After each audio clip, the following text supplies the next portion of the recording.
সময় দিব, সুযোগ দিব। যখন লিখবেন তখন আমি ধীরে ধীরে বলবো। এই লাইটটা কি বাদ দিয়ে দেওয়া যায়? আমাকে কি দেখা যাচ্ছে এখন? আধুনিক যুগের প্রধান বৈশিষ্ট্য বলছিলাম ব্যক্তি চেতনা, সমাজবোধ, দেশপ্রেম ও জাতীয়তাবোধ। গল্প, উপন্যাস, নাটক আধুনিক যুগের সৃষ্টি। প্রাচীন বা মধ্যযুগে এদের কোনো অস্তিত্ব ছিল না। আধুনিক যুগ 1801 থেকে নির্ধারণ করা হলেও এর সূচনাকাল নির্ধারণ করা হয়েছে 1761 সাল থেকে। বলা হয় তাকে এই সাউন্ডটাকে একটু কমান যাবে। বলা হয় তাকে মধ্যযুগের শ্রেষ্ঠ কবি। ভারত ছন্দের ইহলোক গমনের মধ্য দিয়ে মধ্যযুগের সমাপ্তি এবং আধুনিক যুগের শুরু হয়। মধ্যযুগের মঙ্গল কাব্যের 400 বছরের যে ধারা ছিল তার পরিসমাপ্তি ঘটে ভারত ছন্দের অন্নদা মঙ্গল কাব্য রচনার মধ্য দিয়ে। একটু শুনে নিবেন। বাংলা সাহিত্যের আধুনিক যুগ সৃষ্টির ক্ষেত্রে সবচেয়ে বেশি ভূমিকা রেখেছে ইংরেজ শাসন ব্যবস্থা। মধ্যযুগে প্রায় 500 বছর মুসলিম শাসন ব্যবস্থা ছিল। 23 জুন 1757 সালে পলাশীর প্রান্তরে নবাব সিরাজউদ্দৌলার পতনের মধ্য দিয়ে এই ভারতবর্ষে ইংরেজ শাসন প্রতিষ্ঠিত হয়।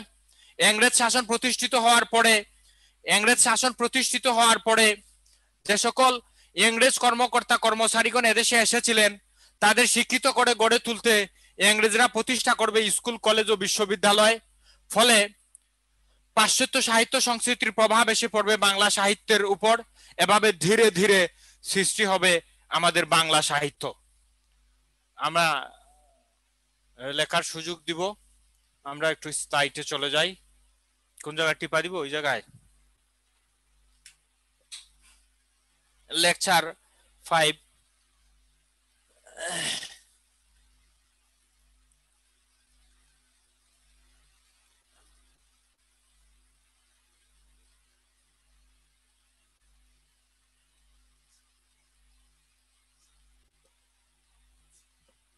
আধুনিক যুগের উন্মেষ ও বিকাশ পর্ব এনে দেন। একটু আন্ডারলাইন করুন আধুনিক যুগের উন্মেষ ও বিকাশ পর্ব। এই যে এর আগের স্লাইডটা একটু, ঠিক আছে। আধুনিক যুগের উন্মেষ ও বিকাশ পর্ব আন্ডারলাইন করুন। ঠিক আছে, আমরা একটু লিখবো তো। আধুনিক যুগের উন্মেষ ও বিকাশ পর্ব, এটা আন্ডারলাইন করুন। আন্ডারলাইন করা শেষ হইলে এখানে লিখবেন ওকে, তখন আমি সামনে বাড়বো।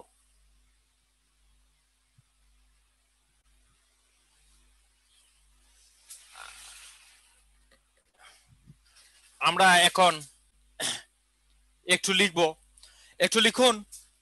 বাংলা সাহিত্যের আধুনিক যুগকে দুটি পর্যায়ে ভাগ করা হয়েছে। এক,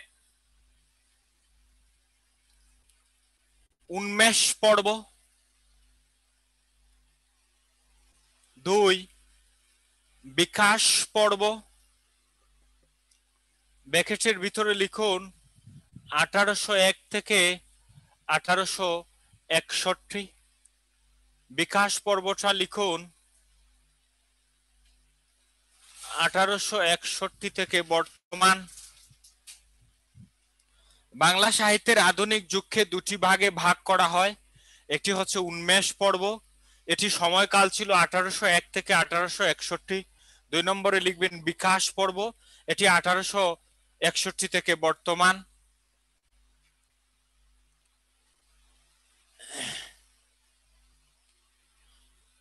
এবার একটু লিখুন আধুনিক যুগের সাহিত্যিক প্রধান বৈশিষ্ট্য। আধুনিক যুগের সাহিত্যের প্রধান বৈশিষ্ট্য ব্যক্তি চেতনা।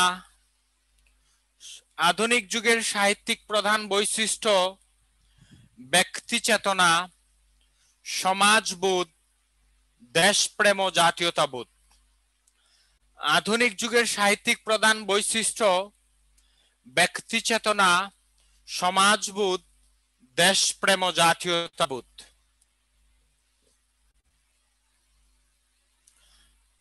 আধুনিক যুগের সাহিত্যিক প্রধান বৈশিষ্ট্য ব্যক্তি চেতনা, সমাজবোধ, দেশপ্রেম ও জাতীয়তাবোধ।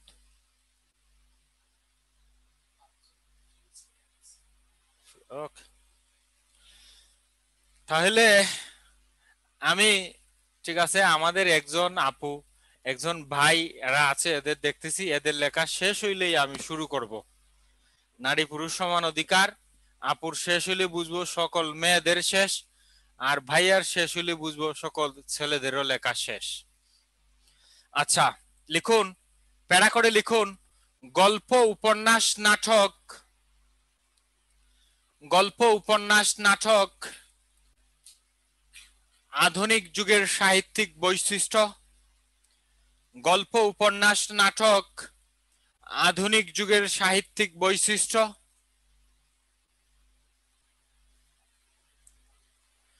প্রাচীন বা মধ্যযুগে এদের কোনো অস্তিত্ব ছিল না।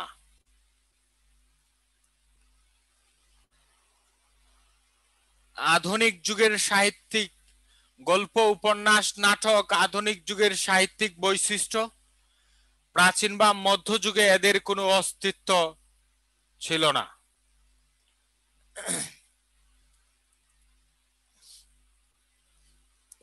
একজনে লিখছে ভালো আছে কিনা। হ্যাঁ, ভালো আছি, যেমন আছি চলে, করোনা না থাকলে হয়তো আরো একটু ভালো চলতো।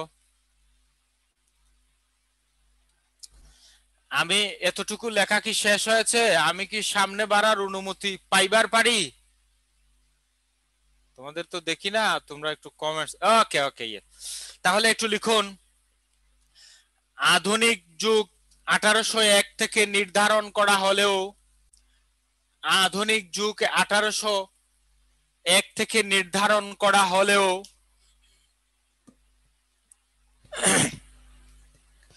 এর সূচনাকাল নির্ধারণ করা হয়েছে 1761 সাল থেকে।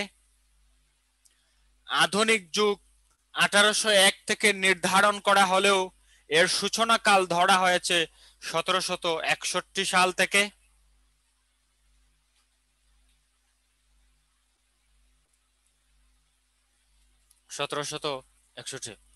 বলা হয়ে থাকে মধ্যযুগের শ্রেষ্ঠ কবি ভারতচন্দ্রের,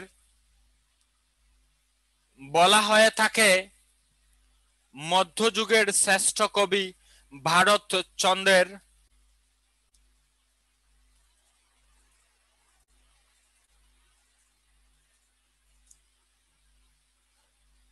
পরলোক গমনের মধ্য দিয়ে মধ্যযুগের সমাপ্তি এবং আধুনিক যুগের সূচনা হয়। বলা হয়ে থাকে মধ্যযুগের শ্রেষ্ঠ কবি। ওকে, সৈয়দ মেহেদী হাসান বলছে একটু আস্তে আস্তে বলবো। ওকে, আস্তে আস্তেই বলি। বলা হয়ে থাকে, অনেক বিষয় তো, ঘন্টা মাত্র 2টা। বলা হয়ে থাকে মধ্যযুগের শ্রেষ্ঠ কবি ভারতচন্দ্রের ইহলোক গমনের মধ্য দিয়ে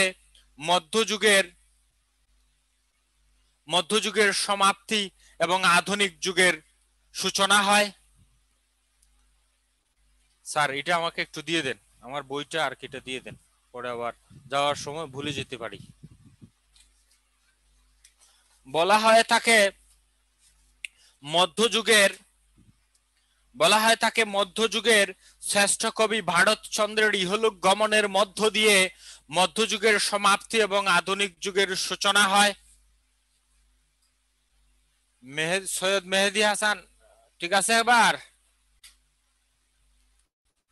সরি, পরলোক গমনের মধ্য দিয়ে। আচ্ছা, তারপরে একটু লিখুন, মধ্যযুগে 400 বছর মঙ্গল কাব্যের যে ধারা ছিল, মধ্যযুগে 400 বছর মঙ্গল কাব্যের যে ধারা ছিল, মধ্যযুগের 400 বছর মঙ্গল কাব্যের যে ধারা ছিল, তার পরিসমাপ্তি ঘটে ভারতচন্দ্রের অন্নদা মঙ্গল কাব্য রচনার মধ্য দিয়ে। মধ্যযুগে 400 বছর মধ্যযুগের 400 বছর মঙ্গল কাব্যের যে ধারা ছিল তার পরিসমাপ্তি ঘটে ভারতচন্দ্রের অন্নদামঙ্গল কাব্য রচনার মধ্য দিয়ে।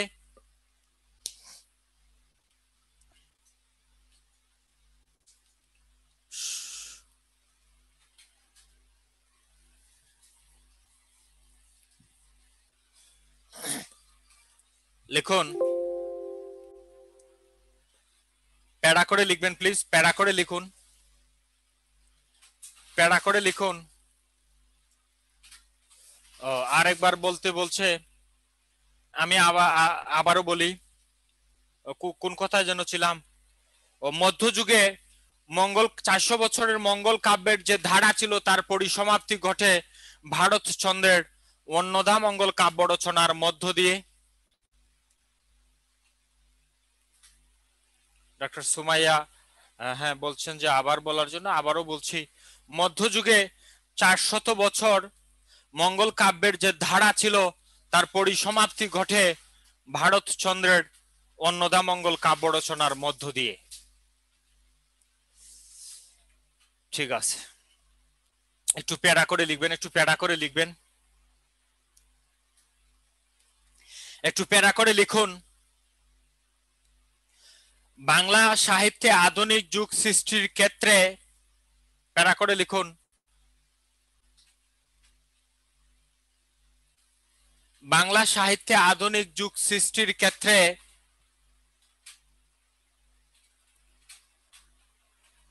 ইংরেজ শাসন ব্যবস্থার গুরুত্বপূর্ণ ভূমিকা রয়েছে।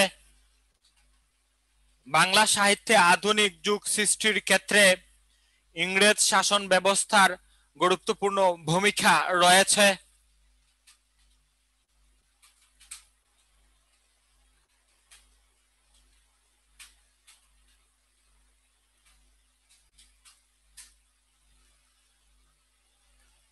গুরুত্বপূর্ণ ভূমিকা রয়েছে।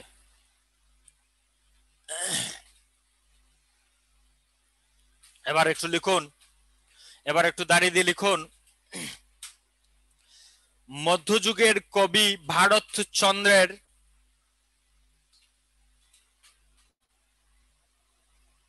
মধ্যযুগের কবি ভারতচন্দ্রের মৃত্যুর 3 বছর আগে, মধ্যযুগের কবি ভারতচন্দ্রের মৃত্যুর 3 বছর আগে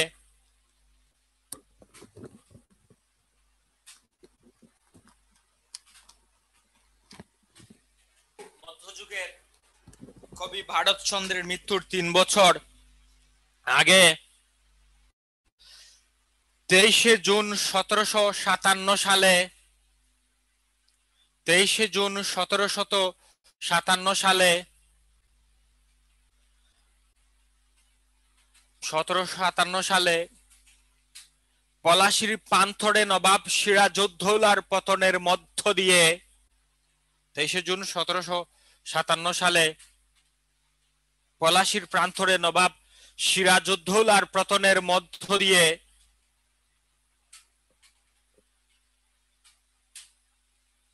500 বছরের মুসলিম শাসন ব্যবস্থার অবসান ঘটিয়ে 23শে জুন 1757 সালে পলাশীর প্রান্তরে নবাব সিরাজউদ্দৌলার পতনের মধ্য দিয়ে 500 বছরের মুসলিম শাসন ব্যবস্থার অবসান ঘটিয়ে ইংরেজ শাসন প্রতিষ্ঠিত হয়। একজনে লিখছে কি দেখি, কমেন্টস পড়তেছি। সাথী আক্তার, সূচনা কি 1761? কথা সত্য, বাংলা সাহিত্যের আধুনিক যুগের সূচনা কাল 1761। মারুফা খাতুন, স্যার আস্তে আস্তে, ঠিক আছে, একটু স্লোলি স্যার। আরেকবার, আচ্ছা আবার বলি, কোন জায়গা থেকে আবার কমু, কইলা কও তো। ওকে, আবার বলি আবার বলি। মধ্যযুগের আধুনিক যুগ সৃষ্টির ক্ষেত্রে ইংরেজ শাসন ব্যবস্থার গুরুত্বপূর্ণ ভূমিকা রয়েছে। মধ্যযুগের কবি ভারতচন্দ্রের মৃত্যুর 3 বছর আগে 23শে জুন 1757 সালে পলাশির প্রান্তরে নবাব সিরাজউদ্দৌলার পতনের মধ্য দিয়ে 500 বছরের মুসলিম শাসন ব্যবস্থার অবসান ঘটিয়ে ইংরেজ শাসন প্রতিষ্ঠিত হয়। তোমরা এটা জানো, এগুলি পড়ছো। একজনে কইছে যে মাহফুজ মাদ্রাজি না মাদানি। স্যার লাইনটা বেশি লম্বা হয়ে গেছে। আচ্ছা আস্তে আস্তে বলবো না, অসুবিধা নাই। আস্তে আস্তে বললে মাল কম পাইবা। আমি তো মাল বেশি দেওয়ার জন্য সিদ্ধান্ত নিয়ে আসছি। আচ্ছা যাক,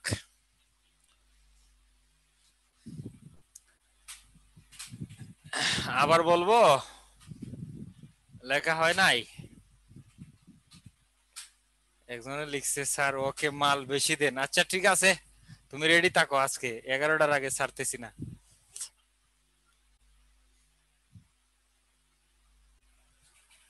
এক দুটো ফুলাফান আছে একটু দুষ্ট। আচ্ছা যাক, শুনো শুনো, এবার শুনো আসল কথা খুইলা কই। আগে বলছিলাম ইংরেজরা এদেশে স্কুল কলেজ বিশ্ববিদ্যালয় বানাবে, আমাদের দরকারে না না না না, নিজেদের দরকারে। আচ্ছা এই কথাটা একটু লিখবো, একটু প্যারা করে লিখুন প্লিজ, প্যারা করে লিখুন। ইংরেজ শাসন প্রতিষ্ঠিত হওয়ার পর, আবার একটু একটু করে বলবো। ইংরেজ শাসন প্রতিষ্ঠিত হওয়ার পর, ইংরেজ শাসন প্রতিষ্ঠিত হওয়ার পর যে সকল ইংরেজ কর্মকর্তা কর্মচারীগণ এদেশে এসেছিলেন,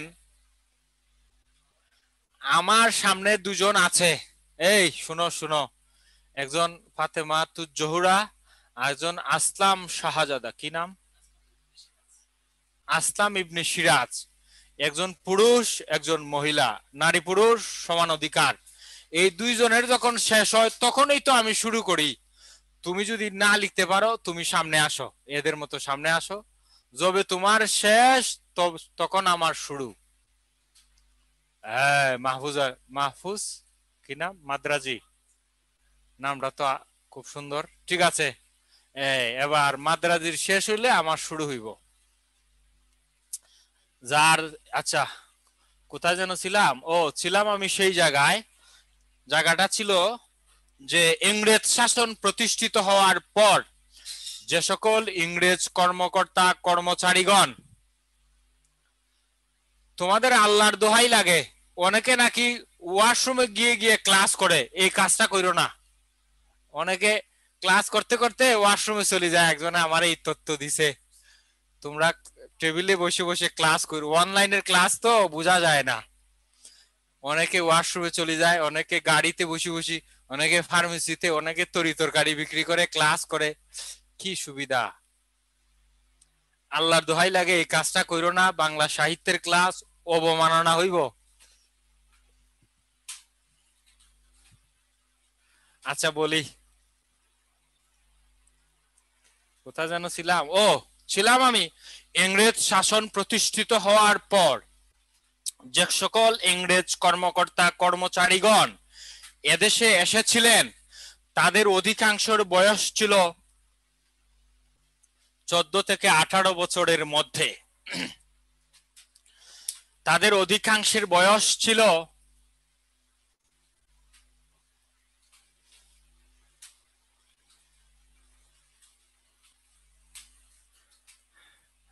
দেখছো কারবার। ডাক্তার সন্নি আমিনাস কি নাম যেন লিখছে, স্যার ক্লাস যাতে এক লাইনও মিস না হয় সেজন্য ওয়াশরুমে গিয়েও করে। ওয়াশরুমে তো খাতা কলম নিয়ে যাওয়া যায় না। আচ্ছা যাক, তোমার যা ইচ্ছা তুমি সেটাই করো। লক্ষণে তো বোঝা যায় তুমি ওই পার্টিতে আছো। ওকে, কথাটা খুইলা কই, আসল কথাটা দেখো, ইংরেজির বাচ্চারা কেমন খারাপ লোক। তাহলে আরেকজন ডাক্তার সাহেব আসছে, শুনো আসল ঘটনা খুইলা কই। সেটা হইলো যে সকল ইংরেজ কর্মকর্তা কর্মচারীগণ এসেছিলেন তাদের অধিকাংশের বয়স ছিল 14 থেকে 18 বছরের মধ্যে। এবার দাঁড়িয়ে লিখতে হবে স্বদেশে তাদের শিক্ষা সম্পন্ন হয়নি বলে, স্বদেশে তাদের শিক্ষা সম্পন্ন হয়নি বলে। শুনো, তোমরা এক দুজন ডিসপ্লেতে আসো, অসুবিধা নাই, তোমাদের আমি দেখতেছি না। এখানে যে লাইট আছে, এই লাইটের সামনে 3 মিনিট দাঁড়াইলে মনে হয় যেন মলম পাটি নাগাল পাইছে, কিচ্ছু দেখা যায় না। স্বদেশে তাদের শিক্ষা সম্পন্ন হয়নি বলে তাদের শিক্ষিত করে গড়ে তুলতে, তাদের শিক্ষিত করে গড়ে তুলতে এবং এদেরকে এ দেশীয় ভাষা সাহিত্য সংস্কৃতি শিক্ষা দিতে, এবং তাদেরকে এদেশীয় ভাষা সাহিত্য সংস্কৃতি শিক্ষা দিতে। বলছিলাম স্যার আপনার স্টুডেন্টদেরকে, অনেকে ক্লাস করতে করতে ওয়াশরুমে মোবাইল নিয়ে চলে যায়, ওয়াশরুমে বসে বসে ক্লাস, এই কাজ যেন না করে। কারণ সাহিত্যের ক্লাস, এটা অবমাননা হইব। বাংলা সাহিত্যের জন্য কি যুদ্ধটা না কইছে। অন্য ক্লাস হইলে যাই, আমার কোনো বাধা নাই। মনে করো না স্যার আমাদের দেখতেছে না। কোরআন শরীফের একটা আয়াত মনে করে দিবার চাহি, তোমাদের যে যখন যেখানেই থাকো না কেন আমি আল্লাহ তার সাথে তখন ঠিক সেখানেই থাকি। তোমরা দুজন লোক যখন একসাথে কানাকানি করো, তৃতীয় জন হিসাবে আমি আল্লাহ সেখানে থাকি। মনে করো না তিনজনে কানাকানি করলে থাকি না, দুইজনে একটা উদাহরণ দেখ কইলাম আর কি, কোরআন শরীফের অনুবাদ। তো কোথায় যেন ছিলাম, ও স্বদেশে তাদের শিক্ষা সম্পন্ন হয়নি বলে তাদের শিক্ষিত করে গড়ে তুলতে এবং এ দেশীয় ভাষা সাহিত্য সংস্কৃতি শিক্ষা দিতে ইংরেজরা প্রতিষ্ঠা করবে স্কুল কলেজ ও বিশ্ববিদ্যালয়। ইংরেজরা প্রতিষ্ঠা করবে স্কুল কলেজ ও বিশ্ববিদ্যালয়।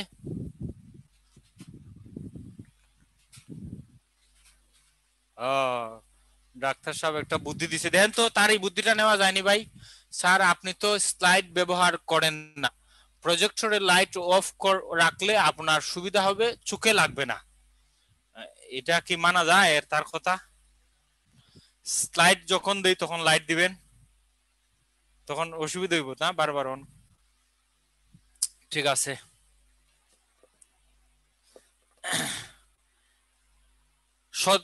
তাদের শিক্ষিত করে গড়ে তুলতে ইংরেজরা প্রতিষ্ঠা করবে স্কুল কলেজ ও বিশ্ববিদ্যালয়। ফলে ফলে পাশ্চাত্য সাহিত্য সংস্কৃতির প্রভাব এসে পড়বে বাংলা সাহিত্যের উপর।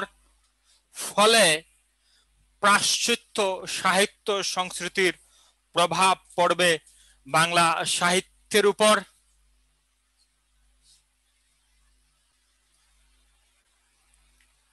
ফলে পাশ্চাত্য সাহিত্য সংস্কৃতির প্রভাব পড়বে বাংলা সাহিত্যের উপর।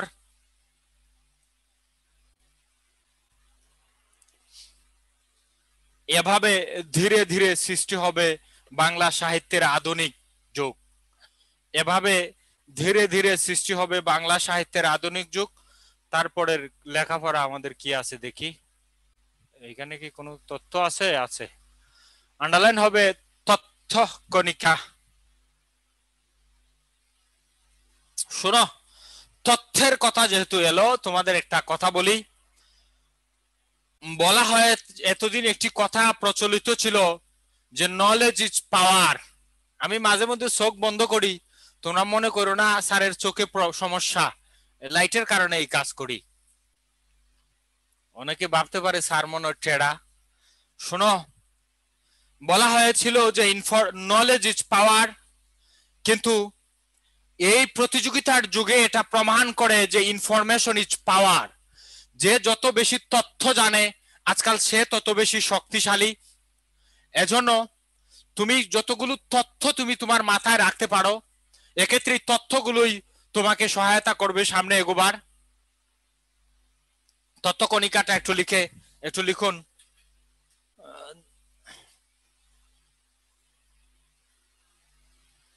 এই যে এটা মুছে দেই, দেখো স্লাইড দিয়ে দিলাম, ছাইয়া ছাইয়া দেখো, দেখা দেখা লেখো। আমার আর বলার দরকার নাই। আধুনিক যুগের প্রধান বৈশিষ্ট্য মানবিকতা, ব্যক্তি চেতনাবোধ। তোমরা নিজেরাই চাইয়া চাইয়া দেখো, দেখা দেখা লেখো।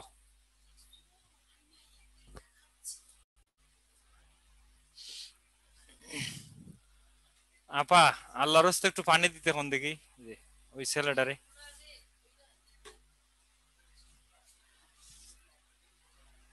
তাহলে ওকে,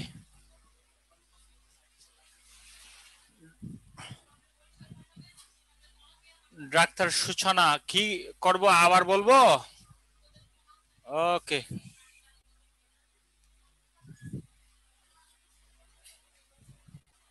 আধুনিক যুগের সময়সীমা 1801 থেকে বর্তমান পর্যন্ত।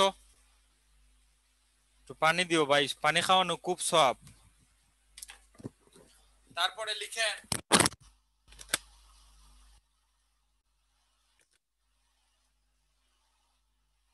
বাংলা গদ্য চর্চা শুরু হয় আধুনিক যুগের প্রথম পর্যায়ে।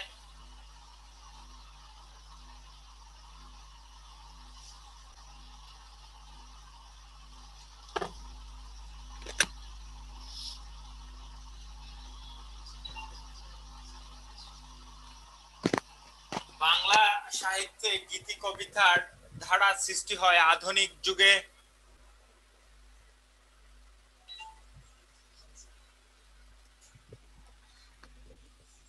আমার গতি কি ঠিক আছে না একটু বাড়াবো কমাবো?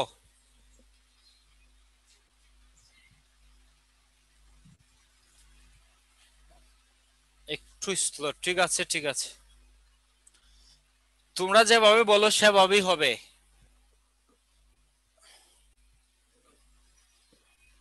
রাত 9টা পর্যন্ত যেভাবে বলবা সেভাবেই বলবো, সেভাবেই করব। 9টার পর আর আমি নাই।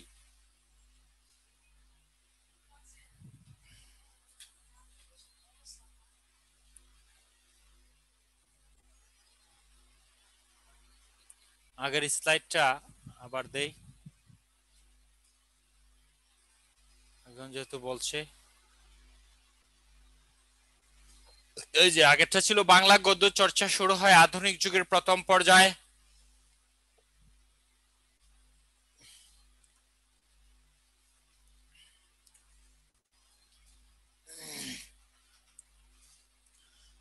আচ্ছা, এই ডাক্তার সাহেব যে বারবার স্লো বলে, ডাক্তাররা যে খুব দ্রুত লিখে, লেখা আমরা বুঝি না।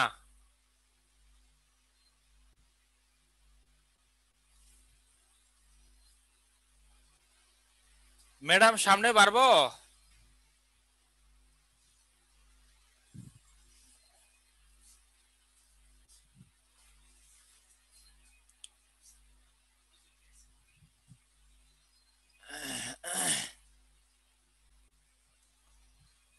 ওকে, এবার আন্ডারলাইন করুন শ্রীরামপুর মিশন ও চাপাখানা। অনেক, ক্লাসটা বেশ লম্বা তো, অনেক বছরের কথা, একদিনের 2 ঘন্টায় সব কথা খুইলা খাওয়া যায় না। তারপরেও আমি চেষ্টা করব, আপনারা একটু দ্রুত লিখবেন।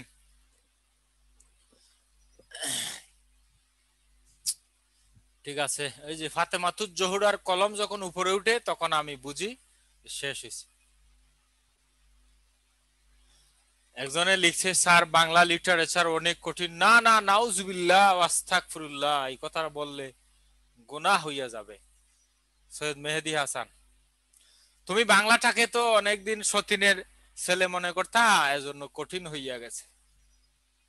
শুনো, ক্লাস বাংলার প্রশ্ন আসে সমাস, সন্ধি, কারক, বিভক্তি, ধ্বনি, বর্ণ, পদ, এক কথায় প্রকাশ, ভাগ দ্বারা। বলো, ক্লাস 9-এ, 10-এ, ইন্টারমিডিয়েটে এগুলি পড়ো নাই? পরীক্ষা দেও নাই? পাস করো নাই? করেছো, এগুলিই তো। ঠিক আছে, আমরা আছি শ্রীরামপুর মিশন ও চাপাখানায়। আমরা এখান থেকে কিছু শুনবো, একটু শুনবেন প্লিজ,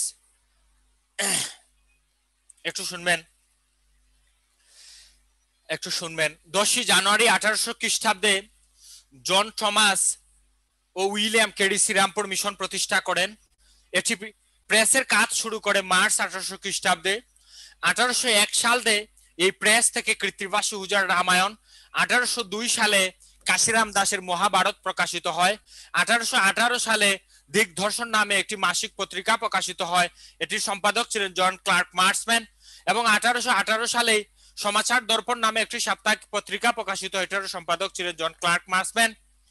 এই 1818 থেকে 1818 সালের মধ্যে এই প্রেসটি থেকে প্রায় 80টি গ্রন্থের 70 লক্ষ কপি বিতরণ হয়। আমরা এই তথ্যগুলো লিখবো, এটার একটি প্রেক্ষাপট আছে, আমি একটু পরে বলছি। একটু আমার সাথে সাথে একটু লিখবেন, আমার শুনে শুনে লিখবেন।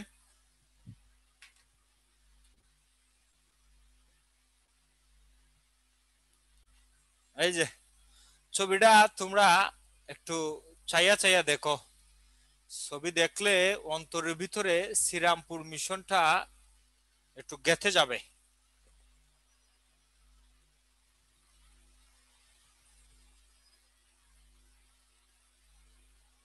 ওকে, শোনো,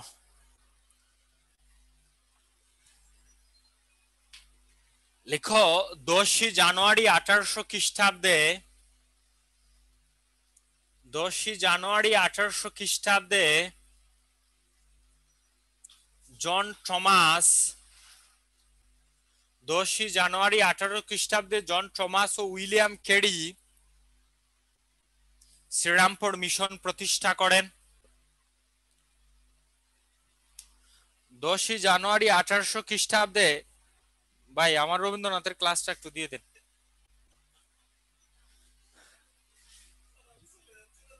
হ্যাঁ, 10 জানুয়ারি 1800 খ্রিস্টাব্দে জন থমাস,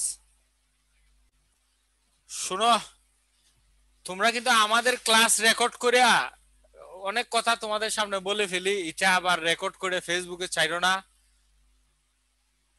পরে আবার ভাইরাল হয়ে যাইবো। বুঝোই তো ভাইরালের জগৎ চলছে। কোনো একটা বিষয় যদি একবার ভাইরাল করতে পারো তাইলে দেখবা কাজ হইয়া গেছে।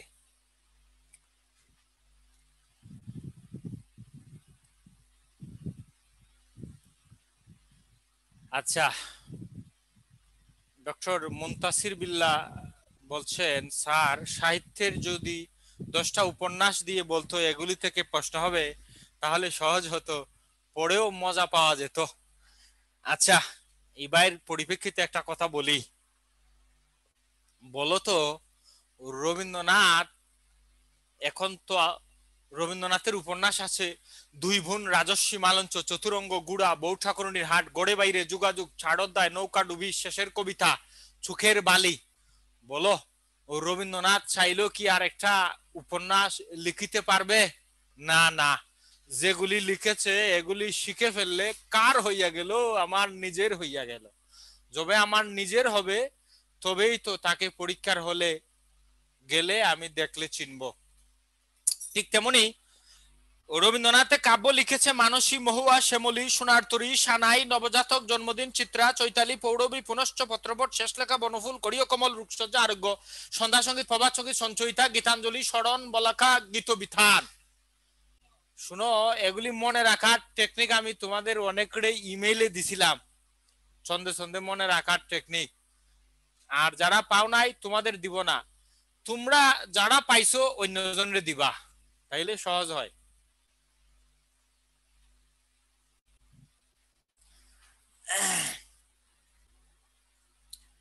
লেখছে, স্যার আপনি মোটামুটি ট্যালেন্ট, নাউজুবিল্লাহ আস্তাগফিরুল্লাহ, এমন মিথ্যা কথাটা বইল না। ট্যালেন্ট লোক আমার বসে আছে ডাক্তার স্যার, স্যার যে কিতাবাদি নিয়ে বসে দেখিলে আমি অবাক হইয়া যাই। তাহলে আমি কোথায় ছিলাম? ও, জন থমাসের কাছে ছিলাম। 10 জানুয়ারি 1800 খ্রিস্টাব্দে জন থমাস ও উইলিয়াম কেডি শ্রীরামপুর মিশন প্রতিষ্ঠা করেন। এই মিশন প্রেসের কাজ শুরু করে, এই মিশন প্রেসের কাজ শুরু করে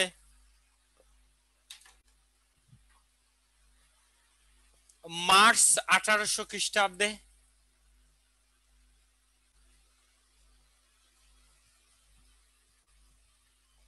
এবার 10ই জানুয়ারি, তাহলে পরীক্ষা যদি প্রশ্ন আসে শ্রীরামপুর মিশন প্রতিষ্ঠিত হয় কত সালে?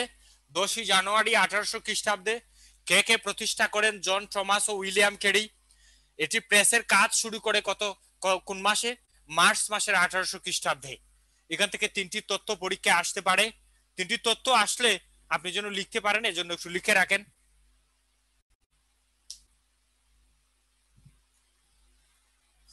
খায়রুল ইসলাম কি দিয়ে দিবেন? ঠিক আছে, যারা পান নাই আমাদের গ্রুপে আমার অ্যাড করে দেন না কেন, আমি তো বিনামূল্যে সহযোগিতা করতে পারি স্টুডেন্টদের। জুবাহির বাইরে বলছি যে আপনাদের যে গ্রুপ আছে এটা আমারে যদি যুক্ত করে নেয় আপনারাও একটু বললেন, তখন আমি বিনা টাকায় সার্ভিস দিতে পারবো। গ্রুপে দিয়ে দিলে আপনারা এখান থেকে ডাউনলোড করতে পারবেন। এভাবে সবাই পাইনি পাইনি কইলে বেদনায় হৃদয়টা ঠন ঠন করিয়া উঠে। দিলাম তারপরও পাইল না, আর বলিও না।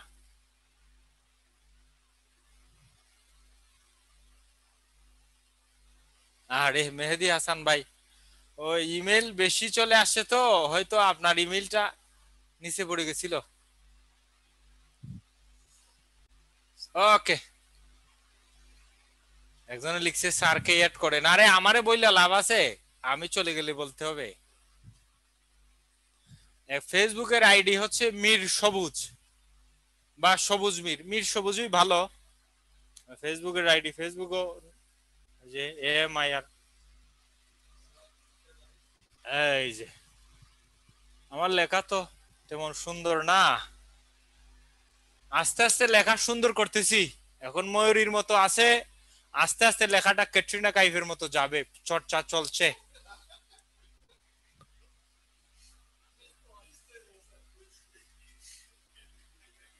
তারপরে যাব প্রিয়াঙ্কা চোপড়ার মতো। এম আই আর মীর সবুজ বানানটা একটু জেড দিয়ে হালকা পাতলা, সার্টিফিকেটে ভুল, এভাবেই চলছে ভুলে ভুলে জীবন। আচ্ছা স্যার, আমরা পড়াশোনা করি, আমাদের ক্লাসের পরে কি আবার তাৎক্ষণিক আরেকটা ক্লাস আছে?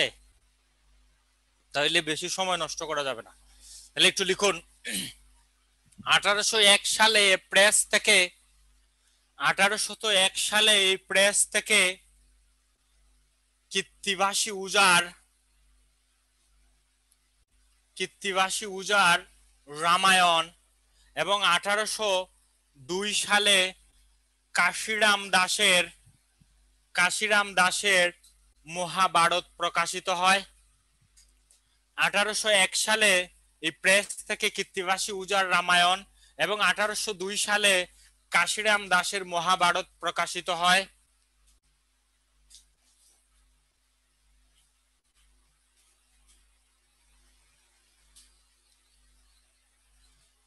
একটু দ্রুত লিখবেন। তারপরে লিখুন 1818 সালে ধিক দর্শন নামে একটি মাসিক পত্রিকা প্রকাশিত হয়।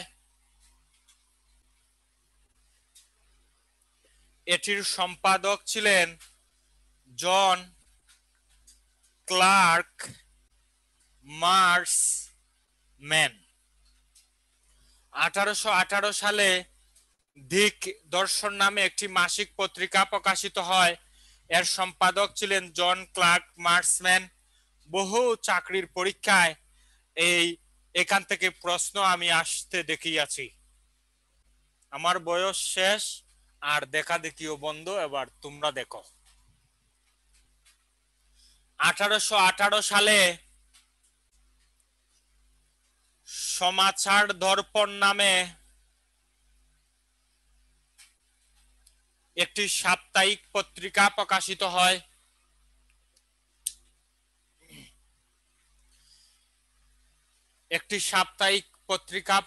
হয়। এই যে এডমিট এর একটু ভর্তি করে ফেলেন, একজন আসছে। আগের লাইনটা আবার একটু বলি। মেহেদি হাসান, 1818 সালে এই দিগদর্শন নামে একটি মাসিক পত্রিকা প্রকাশিত হয়েছিল। এর সম্পাদক ছিলেন জন ক্লার্ক মার্সম্যান এবং 1818 সালেই সমাচার দর্পণ নামে একটি সাপ্তাহিক পত্রিকা প্রকাশিত হয়েছিল। এটা সাপ্তাহিক একটি মাসিক। এটির সম্পাদক ছিলেন জন ক্লার্ক মার্সম্যান। মেহেদী হাসান, সামনে চলে আসেন, আপনার চেহারা মুবারক একটু দেখি।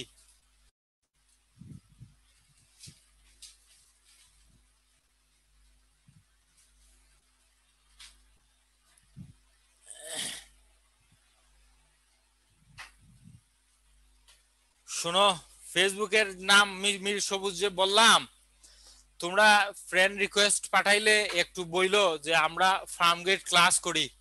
আমি না চিনলে অনেকে বেশি হয়ে গেছে তো আনফ্রেন্ড করে আবার অনেকে আগে একবার কুমিল্লা ক্লাস নিতে গেলাম, এক মেয়ে আমারে বলল যে স্যার নির্বাচনের আগে আপনার ফ্রেন্ড রিকোয়েস্ট পাঠাইলাম, আপনি অ্যাকসেপ্ট করলেন না।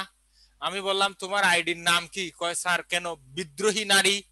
পরে বললাম যে দেখো আমি তো বিদ্রোহের কথা দেখে ভয়ে কি করি নাই, তোমরা তো বিদ্রোহী নারী অবেলার সময় কালবেলা এরকম রাখো ছদ্মনাম। চার বাচ্চার জননী ফেসবুকে নাম দেয় স্পর্শহীন নারী। যাক, এটা তাদের ব্যাপার। কোথায় ছিলাম?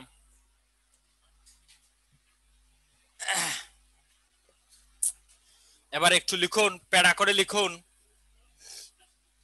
1800 সাল থেকে 1818 সালের মধ্যে, প্যারা করে লিখুন, 1800 থেকে 1818 সালের মধ্যে এই প্রেস থেকে 80টি গ্রন্থের 70 লক্ষ কপি বিতরণ হয়। 1800 থেকে 1818 সালের মধ্যে এই প্রেসটি থেকে 80টি গ্রন্থের 70 লক্ষ কপি বিতরণ হয়।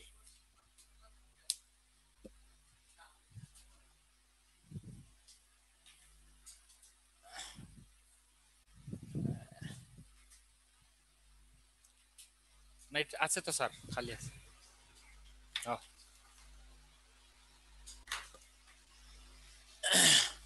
আমি কি সামনে বাড়ার অনুমতি পাইবার পারি?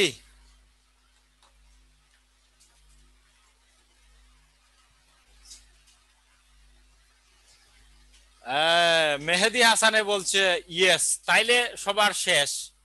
শুনো, মেহেদী হাসান যদি বইলা তাকে শেষ, সবার শেষ।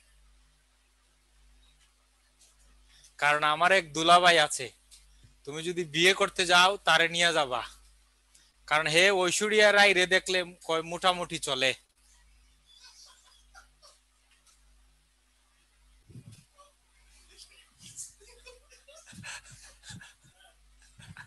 মেহেদি ঠিক আছে, আরে মাফের কিছু নাই, এমনি বললাম আর কি, বুঝো না, তোমার প্রতি ভালোবাসা অবিরাম।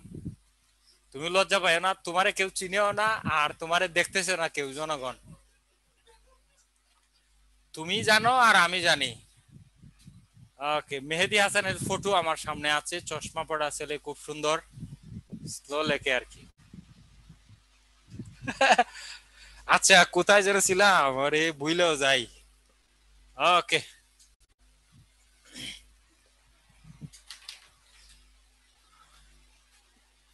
শ্রীরামপুর মিশনের প্রেক্ষাপট একটু আন্ডারলাইন করুন। শ্রীরামপুর মিশনের প্রেক্ষাপট, এটি কথাটা হওয়া উচিত ছিল শ্রীরামপুর মিশন প্রতিষ্ঠার প্রেক্ষাপট, শুদ্ধ আর কি, শ্রীরামপুর মিশন প্রতিষ্ঠার প্রেক্ষাপট।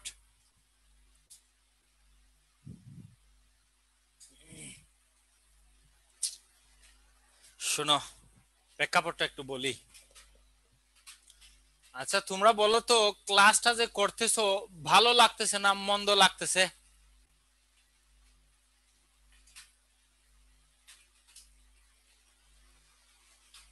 ওকে, একজনে কইছি ভালো, অনেক ভালো। ওকে গুড, ওকে ওকে, জোস। ওকে, হায় হায় রে, আর বইলো না, আর বইলো না, আয় রে আর বইলো না, এরকম ভাবে বললে আনন্দে একবারে আবার আত্মহারা হইয়া যাইতে পারি।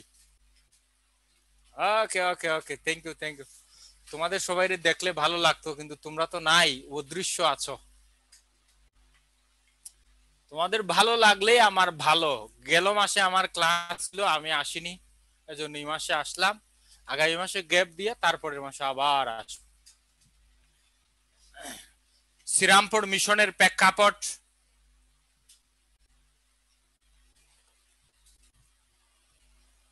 একটু লিখুন, একটু লিখুন, একটু শুনবেন। শ্রীরামপুর মিশনটা কিভাবে রচিত হলো এটার প্রেক্ষাপট একটু শুনে নেবেন। জন থমাস একটু শুনবেন প্লিজ। জন থমাস উপমহাদেশে এলেন 1779 খ্রিস্টাব্দে। তিনি এলেন চিকিৎসক হিসাবে, কিন্তু এসে তিনি খ্রিস্ট ধর্ম প্রচার শুরু করেন। 1793 সালে তিনি তার স্বদেশ তথা ইংল্যান্ড থেকে উইলিয়াম কেরিকে নিয়ে আসেন। উইলিয়াম কেরি এতটাই মেধাবী ছিলেন যে 1793 থেকে 1718 খ্রিস্টাব্দের মধ্যে তিনি 13 থেকে 14টি গ্রন্থ রচনা করে ফেলেন। তো জন থমাস উইলিয়াম কেরিকে সাথে নিয়ে একটি মিশন প্রতিষ্ঠার উদ্যোগ গ্রহণ করেন, কিন্তু 1800 খ্রিস্টাব্দের পূর্বে তিনি উন্মাদ হয়ে মারা যান। পরে এই উইলিয়াম কেরি নিজেই শ্রীরামপুর মিশনটি প্রতিষ্ঠা করেন। আমরা একটু লিখে নিব, একটু লিখবেন প্লিজ।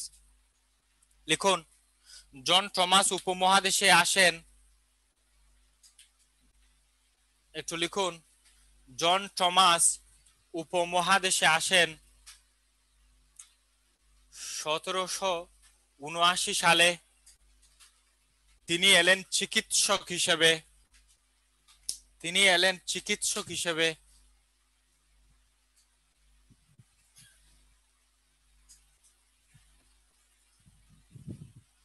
স্যার আপনি আছেন, বাংলা লিটারেচার খুব মজা লাগে। শোনো, দেখো, পৃথিবীর সবকিছু সবার কাছে সমানভাবে আবেদন ক্রিয়েট করে না। তুমি যেটাকে ভালো মনে করো, তুমি ভাবো যে আমি যদি চাকরি না পাই তাতে সবচেয়ে বেশি যে দায়ী থাকবে সে হচ্ছে পাটিগণিত। আরেকজন ভাবে আমি চাকরি পেলে সবচেয়ে যে বেশি যে জিনিসটি সহায়তা করবে সেটি হচ্ছে পাটিগণিত। তার মানে দাঁড়ায় তুমি যেটাকে সহজ ভাবো আরেকজন সেটিকে জটিল ভাবে, আরেকজন তুমি আবার যেটাকে জটিল ভাবো আরেকজন সহজ ভাবে। এটি আসলে আমাদের জগতের লীলা এবং জগতের খেলা। এখানে কমেন্টস এর বেলায় দেখবা সবাই কিন্তু এক তালে কথা বলেনি। তার মানে দাঁড়ায় হচ্ছে সবার মন মাইন্ডেড অবস্থায় এক নয়। দেখো, কাউকে অল্প কথায় হাসানো যায়, আবার কেউ আবার বলে এখানে হাসার কি হইলো আবার। তার মানে তুমি যে জিনিসটা শুনে খুব হাসছো, খুব মজা পাচ্ছ, সে আবার চিন্তা করছে যে এখানে আবার হাসার কি হইলো। মাঝে মধ্যে এমন কথা শুনতে পাওয়া যায়। তার মানে তোমার এবং তার মনের অবস্থা কিন্তু এক গতিতে চলছে না। মন আমাদের নিয়ন্ত্রণ করে, এই ব্যাপারে পরে কথা বলবো। তাইলে জন থমাস উপমহাদেশে আসেন 1779 সালে। তিনি এলেন চিকিৎসক হিসাবে, তিনি এলেন চিকিৎসক হিসাবে।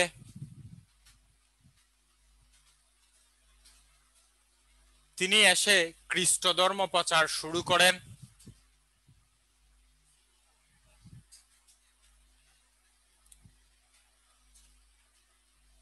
তিনি এলেন চিকিৎসক হিসাবে।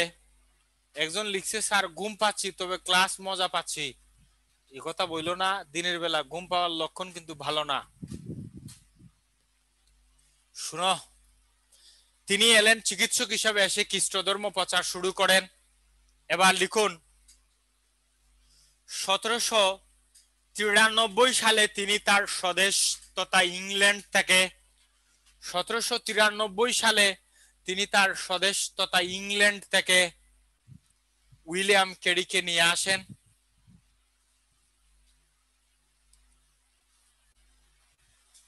উইলিয়াম কেরিকে নিয়ে আসেন।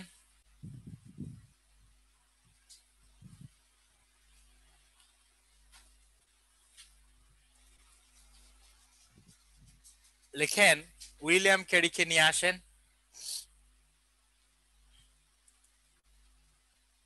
তাহলে জন থমাস কত সালে স্যার আসেন?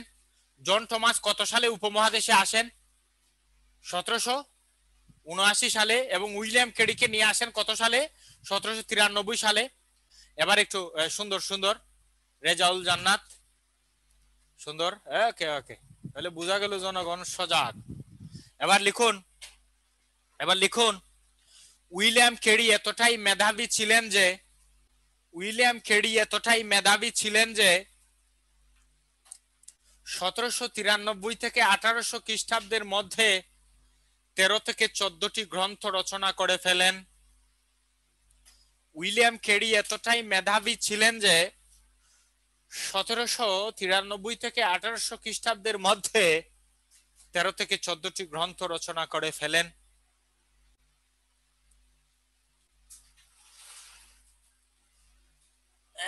এবার একটু লিখেন, এবার একটু লিখেন,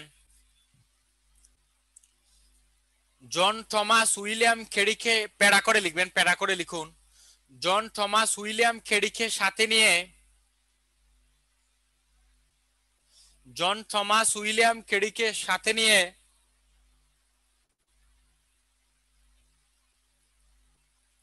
জন থমাস উইলিয়াম কেরিকে সাথে নিয়ে একটি মিশন প্রতিষ্ঠার উদ্যোগ গ্রহণ করলে, জন থমাস উইলিয়াম কেরিকে সাথে নিয়ে একটি মিশন প্রতিষ্ঠার উদ্যোগ গ্রহণ করলে 1800 খ্রিস্টাব্দের পূর্বেই তিনি উন্মাদ হয়ে মারা যান। আমার কথাবার্তায় কিছু আঞ্চলিকতার টান আছে, না বুঝলে আওয়াজ দিও, আমি আবার বলবো, সুযোগ থাকলে তোমার খাতায় লিখিয়া দিব। তাহলে বলছিলাম, তাহলে বলছিলাম জন থমাস উইলিয়াম কেরিকে সাথে নিয়ে একটি মিশন প্রতিষ্ঠার উদ্যোগ গ্রহণ করলেন, কিন্তু 1800 খ্রিস্টাব্দের পূর্বেই তিনি উন্মাদ হয়ে মারা যান। কিন্তু 1800 আর একবার একটু বলি, জন থমাস উইলিয়াম কেরিকে সাথে নিয়ে একটি মিশন প্রতিষ্ঠার উদ্যোগ গ্রহণ করলেন, কিন্তু 1800 খ্রিস্টাব্দের পূর্বেই তিনি উন্মাদ হয়ে মারা যান, উন্মাদ হয়ে মারা যান, উন্মাদ হয়ে মারা যান।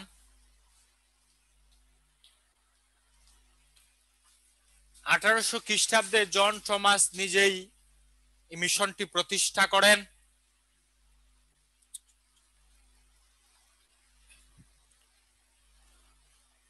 খুবই গুরুত্বপূর্ণ একটি তথ্য তোমাদের এখন দিব, যেটি তোমাদের হাসরের ময়দানে কাজে লাগবে।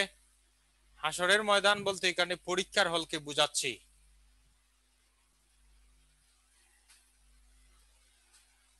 তাইলে উইলিয়াম কেরি নিজে এই মিশনটি প্রতিষ্ঠা করলেন।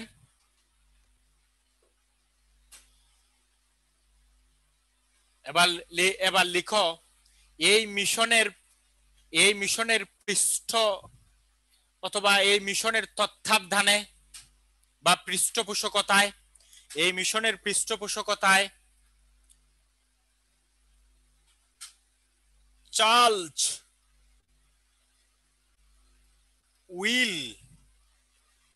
উইলকিনসের নির্দেশনায়, চার্লস উইলকিনসের নির্দেশনায় বাংলা মূর্ধাক্ষর খনন করেন পঞ্চানন কর্মকার।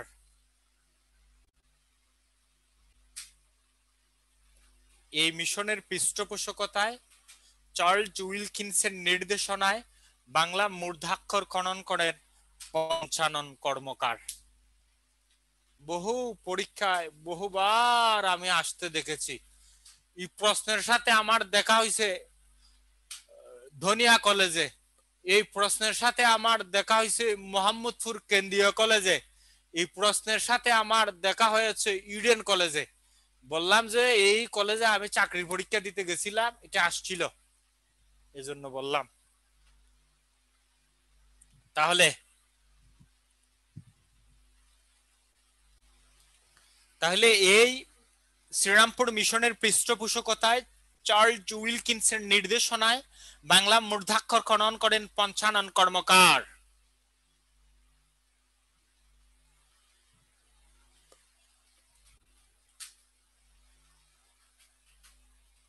শ্রীরামপুর মিশন সম্পর্কিত তথ্য কণিকা।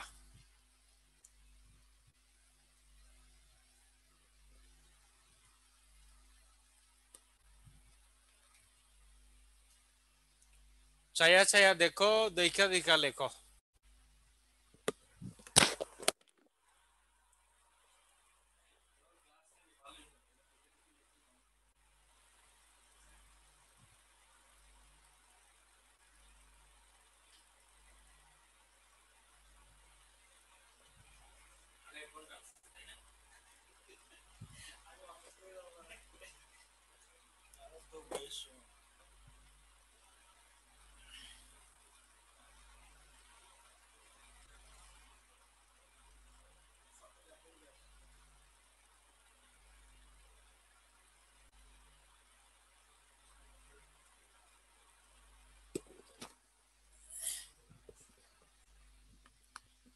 যে চারজন সামনে আছো, ফাতেমাতুজ জোহরা, আসলাম ইবনে সিরাজ, মাহফুজ মাদ্রাজি, ডক্টর সূচনা, ডাক্তার সূচনা, সবার সিঙ্গারা খাওয়ার দাওয়াত। ফার্ম গেট আসলে আমাকে ফোন দিন, অথবা আমার অফিসের।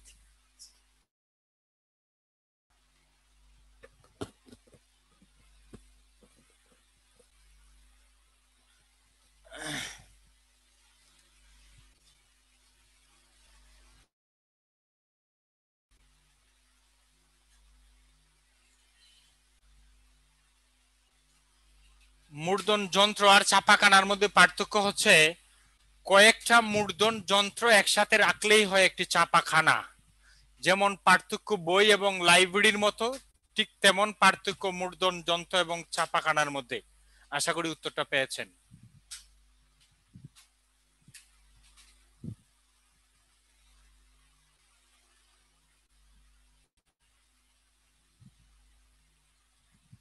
ওরে, এটা তো ভালো রে ভাই, একবার টিপলেই সব চলে আসে।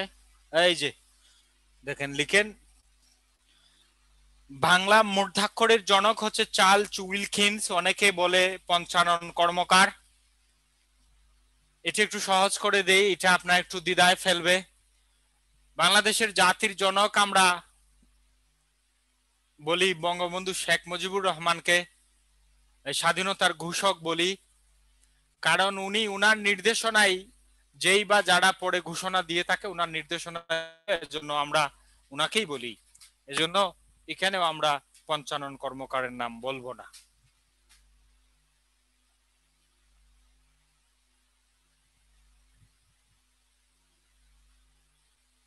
নার্গিস পারভিন বলছে আগের স্লাইডে যাব, যাই আর কি করার।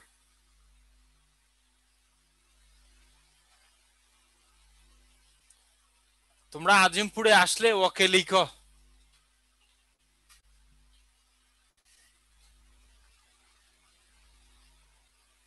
আমি আগের স্লাইডে আসছি।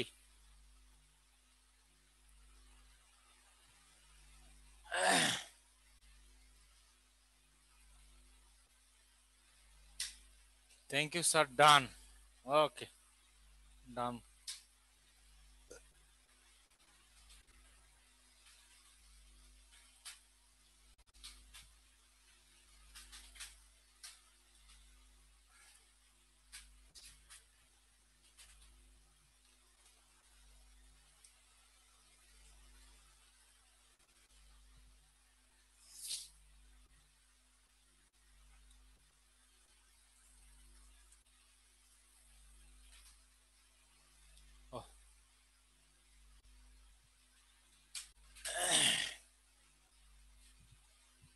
আমি কি সামনে বাড়ার অনুমতি পাইবার পারি?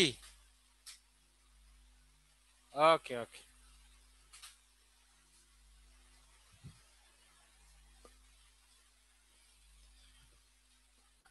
আমার আরেকটা ক্লাস আছে এই মাসে, ওই ক্লাসটা হবে বাংলা ব্যাকরণের উপরে।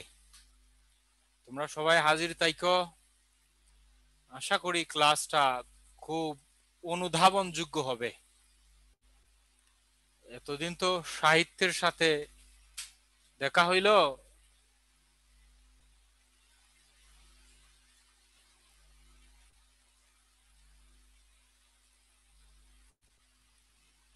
বাংলা মূর্ধাক্ষরের জনক হচ্ছে চার্লস উইলকিন্স। ওকে, তাহলে সামনে বাড়বো। অনেকে আবার বেটু দেয় তো, এজন্য তোমাদের অনুমতি না নিয়া কিবোর্ডে টিপা দিচ্ছি না।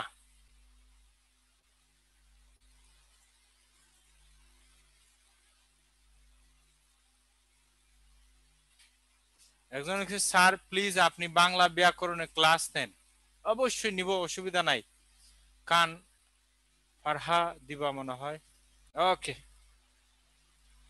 সামনে বাড়ার অনুমতি কয়েকজনে দিছে, তাই বাড়লাম।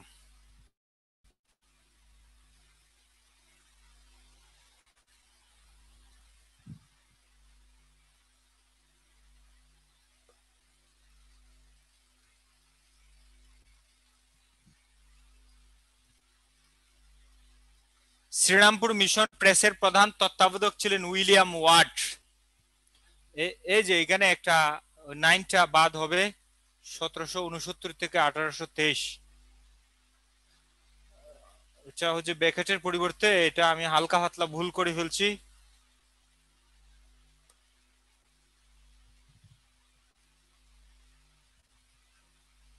বাংলা গদ্যের উৎপত্তি আন্ডারলাইন। একটা স্লাইড আছে, সহজ সহজ কথা, তোমরা দেখে দেখে লিখতে পারো।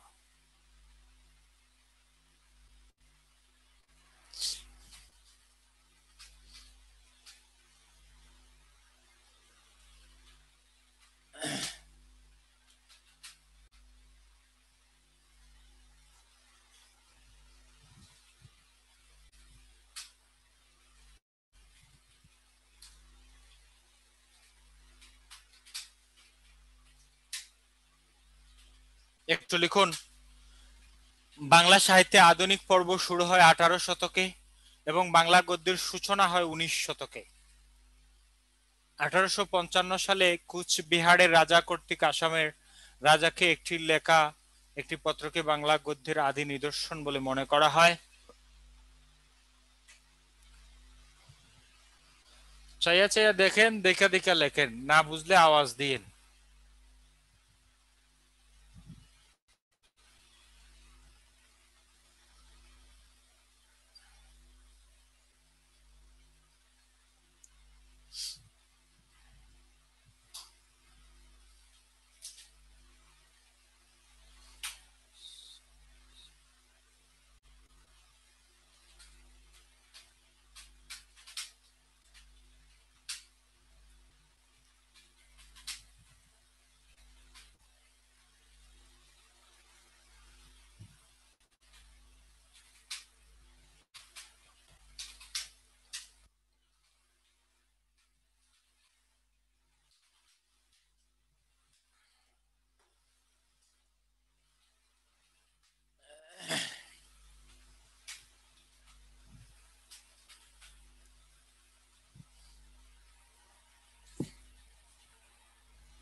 সামনে বাড়বো।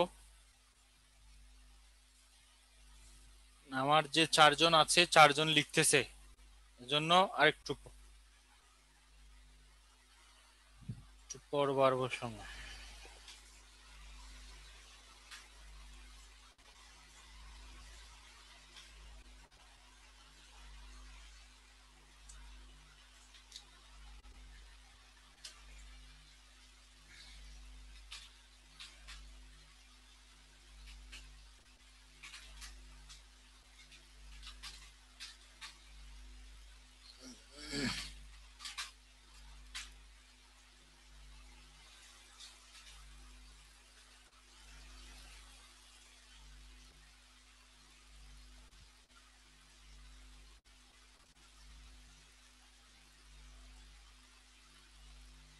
মাঝে মধ্যে 1-2টা আকার উকার ছুটে গেছে, এটা ঠিক করে নিতে হবে।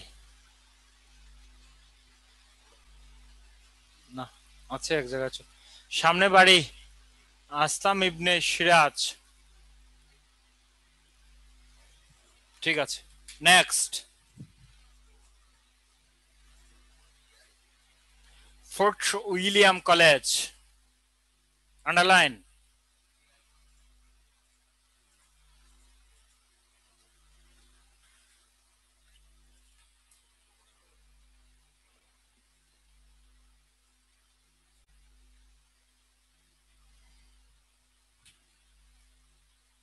ওই যে কলেজের ছবিটা এক নজর দেখো,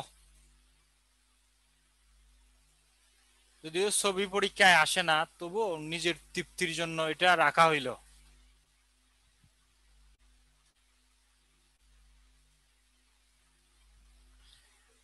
আচ্ছা, সুপ্রিয় শিক্ষার্থী বন্ধুগণ, এবার আমরা একটা কলেজের কাছে আসলাম।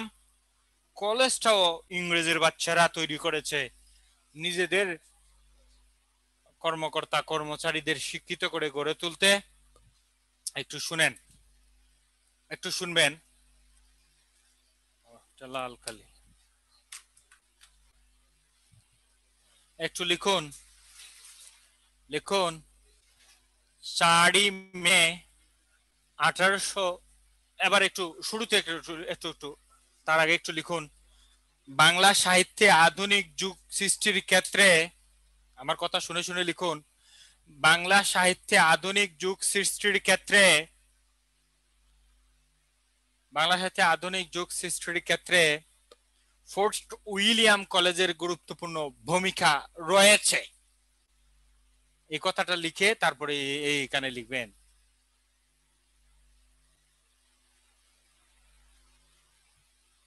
রয়েছে, বাংলা সাহিত্যে আধুনিক যুগ সৃষ্টির ক্ষেত্রে ফোর্ট উইলিয়াম কলেজের গুরুত্বপূর্ণ ভূমিকা রয়েছে। এবার লিখে এইখান থেকে লিখেন, তৎকালীন ইংরেজ গভর্নর লর্ড ওয়েলেসলি, তৎকালীন ইংরেজ গভর্নর ওয়েলেসলি তার কাউন্সিলের সিদ্ধান্ত অনুযায়ী, তৎকালীন ইংরেজ গভর্নর লর্ড ওয়েলেসলি তার কাউন্সিলের সিদ্ধান্ত অনুযায়ী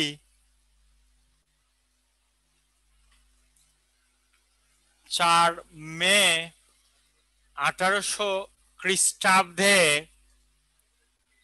কলকাতার লালবাজারের নিকট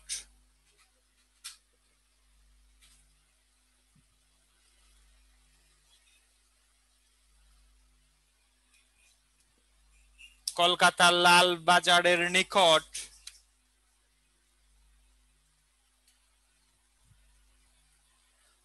ফোর্ট উইলিয়াম কলেজটি প্রতিষ্ঠা করেন।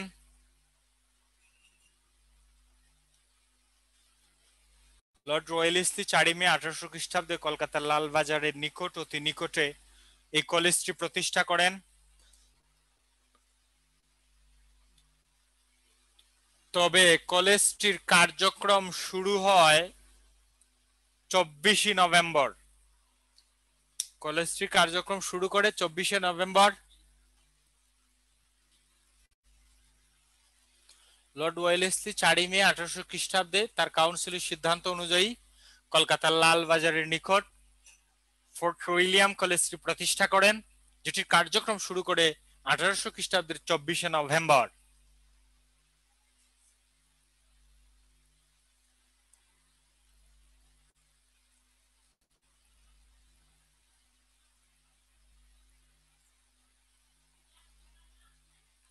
শেষ হয়েছে কি?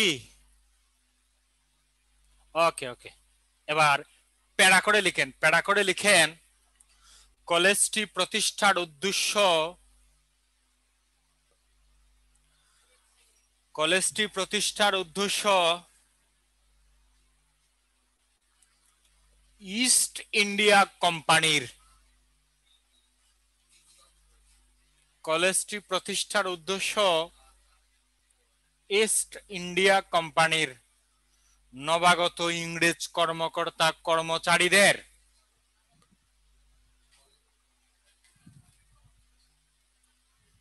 কলেজটি প্রতিষ্ঠার উদ্দেশ্য ইস্ট ইন্ডিয়া কোম্পানির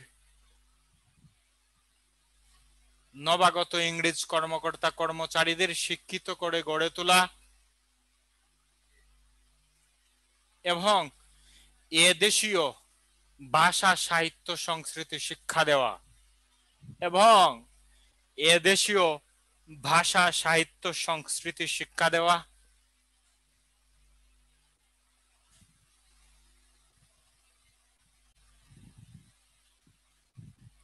আমার একটা গ্রুপ আছে, ফেসবুক গ্রুপ আর কি, এটার নাম হইলো ছন্দের সূত্রে বাংলা পাঠ। টেকনিক আর কি, টেকনিকে। যেমন কবি সাহিত্যিকের জন্ম মৃত্যু সাল তোমার মনে থাকে না, পড়তে মজা লাগে না, পড়ো তো ভুলিয়া যাও। তো মোবাইল নাম্বার, সহজ সহজ মোবাইল নাম্বার দিয়ে এরকম টেকনিক আছে। এই টেকনিকের কথা কিন্তু আমি বলি নাই, হরপ্রসাদ শাস্ত্রী বলছেন। হরপ্রসাদ শাস্ত্রীর একটা পাঠ আছে, পাঠের নাম হচ্ছে তৈল। এই পাঠে তিনি লিখেছেন, বিনা কৌশলে কলস কলস তৈল ঢালিলে যে উপকার হয়, কৌশল করিয়া এক শিশি তৈল ঢালিতে পারিলে এর চেয়ে বেশি উপকার হয়। আমার ডাক্তার আপু ঘামিয়া গেছে রে। আচ্ছা, ও কলেজ প্রতিষ্ঠার উদ্দেশ্য বলছিলাম স্যার, ঠিক আছে। এবার আসল কথা হইলা কই, শুনো, একটু শুনতে হবে, একটু শুনতে হবে। শুরুতে দুটি বিভাগ নিয়ে স্যার কলেজটা কার্যক্রম শুরু করেছিল। একটি ছিল সংস্কৃত ভাষা বিভাগ, আর অপরটি ছিল মারাঠি ভাষা বিভাগ। এই দুটি বিভাগ নিয়ে কলেজটি কার্যক্রম শুরু করে। 1801 সালে এই বাংলা বিভাগ চালু হয়, আপনারা অনেকে এটা জানেন। এটির প্রধান করা হয় উইলিয়াম কেরিকে। এই উইলিয়াম কেরি, তার দুজন প্রধান পণ্ডিত ছিল। একজনের নাম হচ্ছে মৃত্যুঞ্জয় বিদ্যালঙ্কার, আর একজন নাম হচ্ছে রামনাথ বাচস্পতি।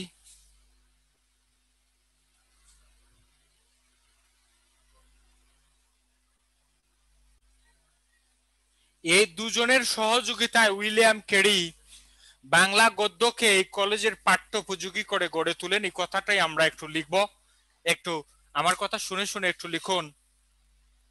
শুরুতে দুটি বিভাগ নিয়ে কলেজটির কার্যক্রম শুরু করে।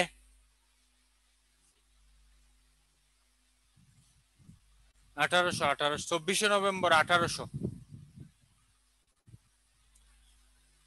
18,100 খ্রিস্টাব্দ এখনো আসে নাই সুমাইয়া।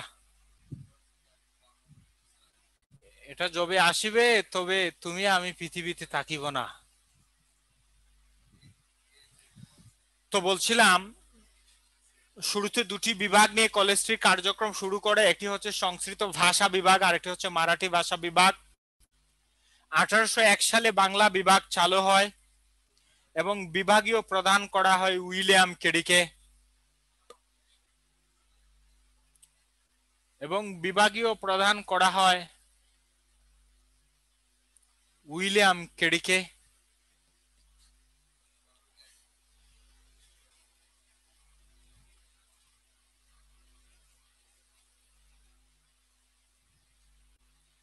গ্রুপের নাম হচ্ছে, একজনে লিখছে, গ্রুপ হচ্ছে বাংলাতে লিখতে হবে ছন্দে সূত্রে বাংলা পাঠ। আমরা বলছিলাম শুরুতে দুটি বিভাগ নিয়ে কলেজ কার্যক্রম শুরু করে। একটি হচ্ছে সংস্কৃত ভাষা বিভাগ, অপরটি হচ্ছে মারাঠি ভাষা বিভাগ। আমি, কেউ না বুঝলে নিশ্চয়ই কমেন্টস করবেন, আমি একবার কেন আবার বলবো, আবার বলবো, আবার বলবো, কম 10 বার বলবো, 20 বার বলবো, তবু অন্য তুমি কখনো এ কথাটা ভেবো না আমি লিখতে পারিনি, এই কথাটা আবার কি করে কমেন্টস করে বলবো না, এমনটা করা যাবে না। অন্যজন লিখতে পেরেছে, তুমি পারোনি, তোমার এটা দরকার। পড়াশোনার ব্যাপারে খানিকটা বেহায়া হতে হয়, তবেই শেখা যায়, প্রশ্ন করতে হয়, জানতে হয়। তুমি না লিখতে পারলে অবশ্যই কমেন্টস করবা, আমি নিশ্চয়ই বিরক্ত হব না। আমি বারবার বলবো, এটা আমার দায়িত্ব বলা। তুমি যদি, আমি ওই এই কথাটা কেনই বা বলবো যে কথাটা তুমি বুঝোনি, আমি বলবো আবার। তাহলে শুরুতে দুটি বিভাগ নিয়ে কলেজে কার্যক্রম শুরু হয়। একটি হচ্ছে সংস্কৃত ভাষা বিভাগ, অপরটি হচ্ছে মারাঠি ভাষা বিভাগ। 1801 সালে বাংলা বিভাগ চালু হয়। বাংলা বিভাগের বিভাগীয় প্রদান করা হয় উইলিয়াম কেরিকে। শুরুতে দুটি বিভাগ নিয়ে কলেজটির কার্যক্রম শুরু হয়। সংস্কৃত ভাষা বিভাগ ও মারাঠি ভাষা বিভাগ। 1801 সালে বাংলা বিভাগ চালু হয় এবং বাংলা বিভাগের বিভাগীয় প্রদান করা হয় উইলিয়াম কেরিকে। এতটুকু কি ওকে? এক দুজনের সামনে বাড়িবার অনুমতি দিয়ে দাও।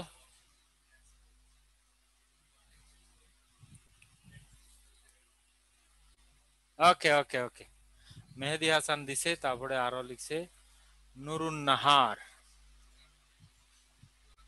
সৈয়দ মেহেদি হাসান। ঠিক আছে, তোমরা আছো বলেই আমি আছি।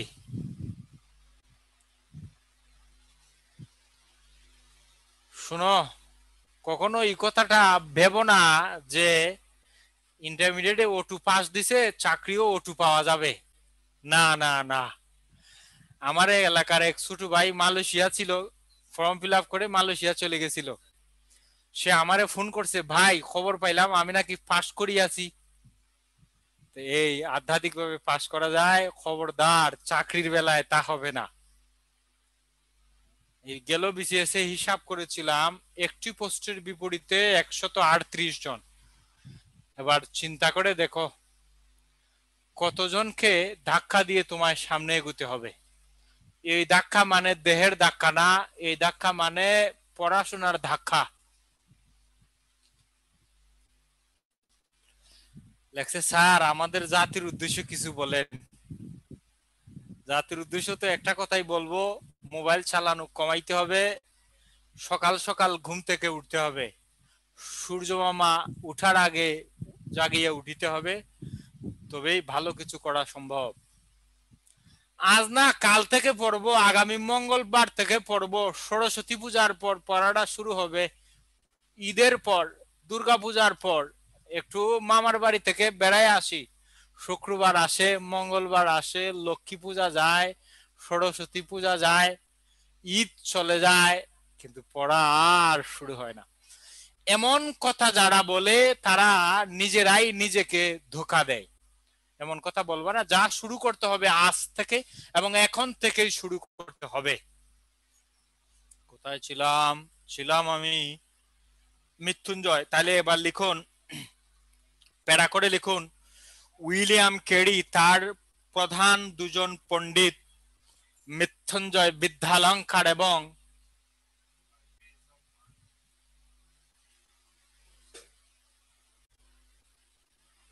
উইলিয়াম কেরি তার দুজন প্রধান পণ্ডিত মৃত্যুঞ্জয় বিদ্যালঙ্কার এবং রামনাথ বাচস্পতির সহায়তায়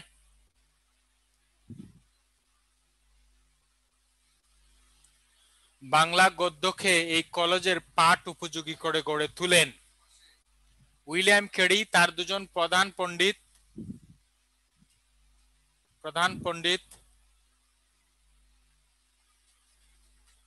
মৃত্যুঞ্জয় বিদ্যালঙ্কার রামনাথ বাচস্পতির সহায়তায় বাংলা গদ্যকে এই কলেজের পাঠ্য উপযোগী করে গড়ে তুলেন।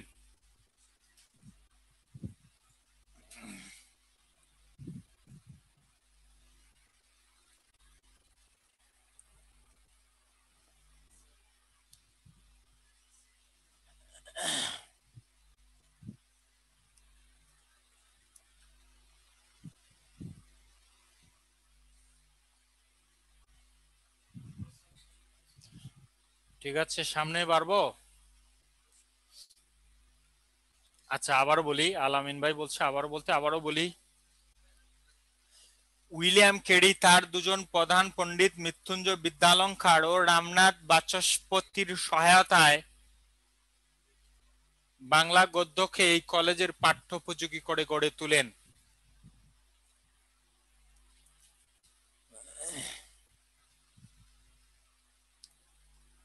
এবার আমরা আরেকটি তথ্য এখানে লিখব, স্লাইডে চলে যাই আমরা। কলেজ কর্তৃক রচিত প্রকাশিত গ্রন্থ, কলেজ কর্তৃক বলতে কলেজের স্টাফ আছে, টিচার আছে, শিক্ষক আছে। রাম বসু হচ্ছে উনার হচ্ছে, উনিও একজন সহকারী ছিলেন, উনি কেডি সাহেবের মুন্সি ছিলেন। শামীমা আক্তার সাথী না সখী? সাথী বলছেন, সাথী শুনো, রাম বসু উনি উইলিয়াম কেডির মুন্সি ছিলেন, এজন্য তাকে কেডি সাহেবের মুন্সি বলা হয়। ভালো একটা প্রশ্ন করছো, এটা থেকে পরীক্ষায় প্রশ্ন আসে। তুমিও একটা সিঙ্গারা খাবা এই চারজনের সাথে, দেখা হইলে বইলো, তখন খাওয়ামো।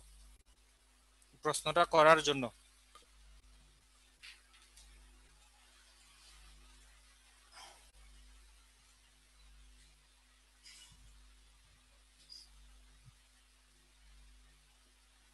এই তথ্যগুলো একটু মেহেরবানি কইরা ছায়া ছায়া দেখেন, দেখা দেখা লেখেন, কাজে দিবে।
লেখা শেষ হলে আমাকে একটু বলবেন। ওকে, একজনে বলছে, আরো এক দুইজনে বলুক। মুস্তাকিম হুসাইন, ওকে।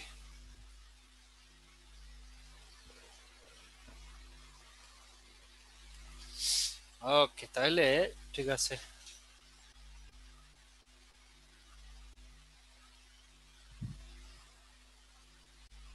আন্ডারলাইন একটু দ্রুত লিখলে একটু ভালো হবে।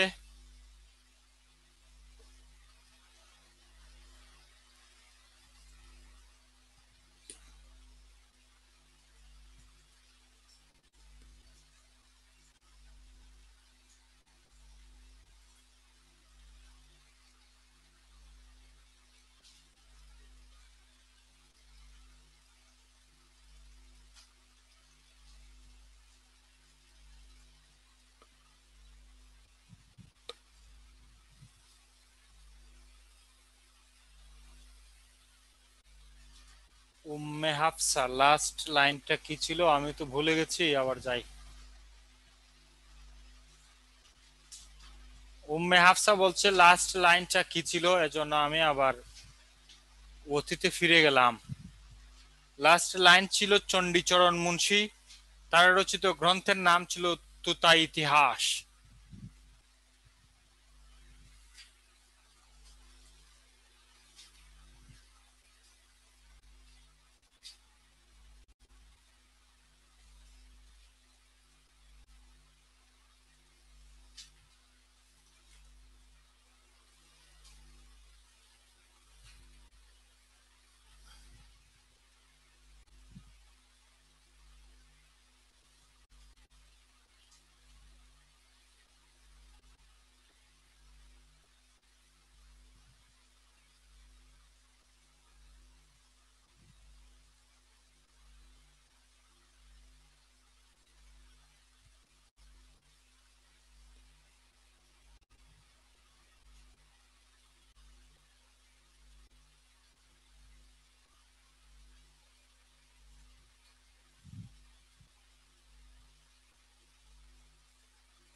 আর বেশি বাকি একজনের, ডাক্তার সূচনা লিখছেন যে আর কত সময় কতটুকু বাকি আছে,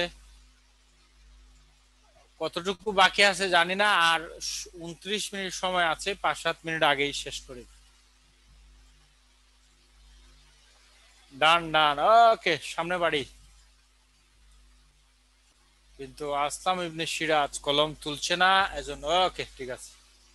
ফাতেমাতুজ জোহরার একটু রইছে, ঠিক আছে।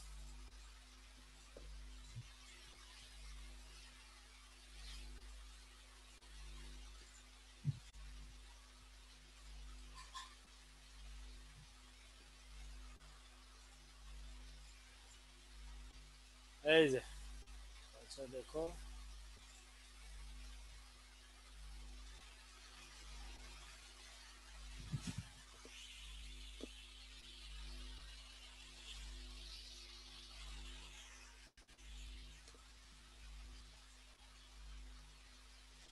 তোমরা নিজের নয়ন জুড়াইয়া ছায়া ছায়া দেখো, দেখা দেখা লেখো, না বুঝিলে কমেন্টস করলে আমি বলবো।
আর এই দুইজন একটু বলেন, শেষ হইলে একটু জানাবেন।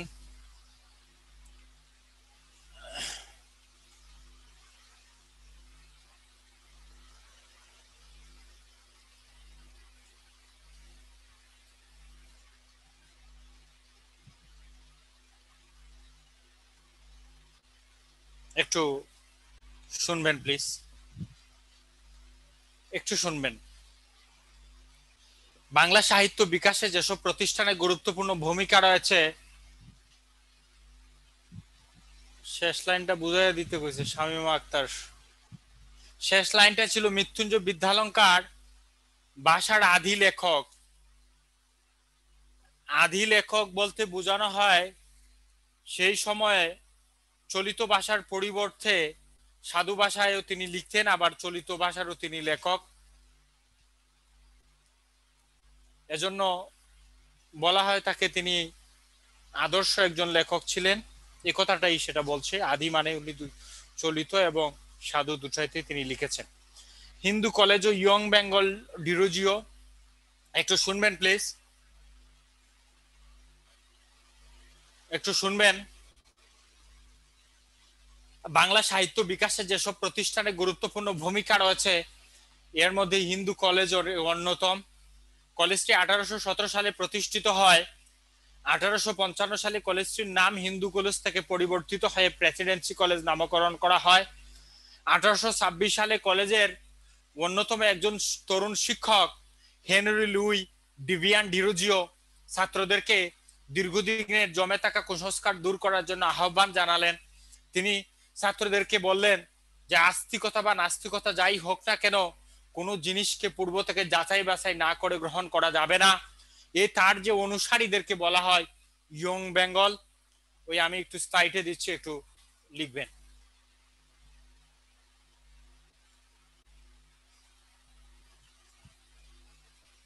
একটু দেখে দেখে লিখুন।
আচ্ছা, আমাদের আজকে লেকচার 4, এটা 4 নাম্বার 5 নাম্বার না, এটা 4 নাম্বার লেকচারে এই পর্যন্তই ছিল। যে লাস্টের লেকচার ছিল হিন্দু কলেজ, ইয়ং বেঙ্গল এবং ডিউরোজিও। এই লেকচারের বাহিরেও এটা এই উন্মেষ ও বিকাশ পড়বে পড়ে না, বাহিরেও তোমাদের যদি আরো 5-7 মিনিট সময় থাকে তাহলে আমি একটু কিছু তথ্য দিব, বাংলা একাডেমি সম্পর্কে কিছু তথ্য দিব যেটি পরীক্ষায় আসে। তোমাদের সময় থাকলে আমি এটা সম্পর্কে কিছু বলবো। আর যদি বলো যে স্যার ঠিক আছে শেষ করে দেন, আমি সেটাও রাজি আছি।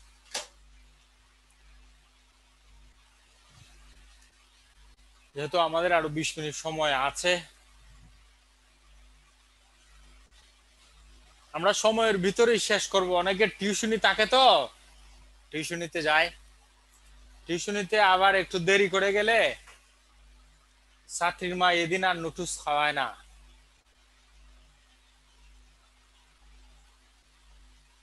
স্যার আমরা আপনার সাথেই আছি, অসংখ্য ধন্যবাদ। তাহলে একটু লিখুন, একটু লিখুন বাংলা একাডেমি।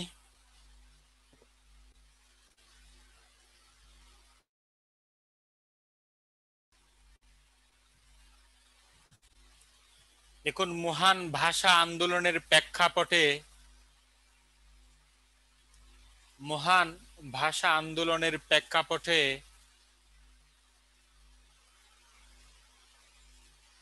তিনি ডিসেম্বর 1955 সালে, তিনি ডিসেম্বর 1955 সালে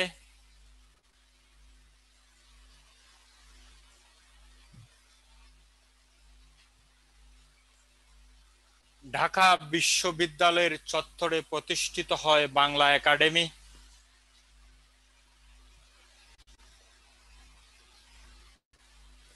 ঢাকা বিশ্ববিদ্যালয়ের চত্বরে প্রতিষ্ঠিত হয় Bangla academy.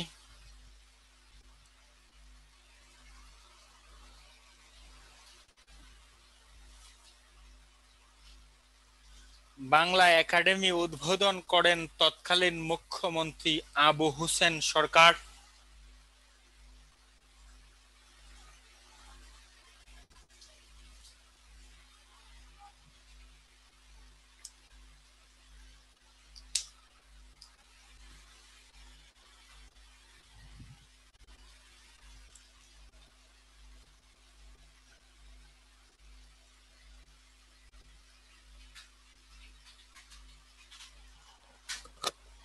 Bangla academy act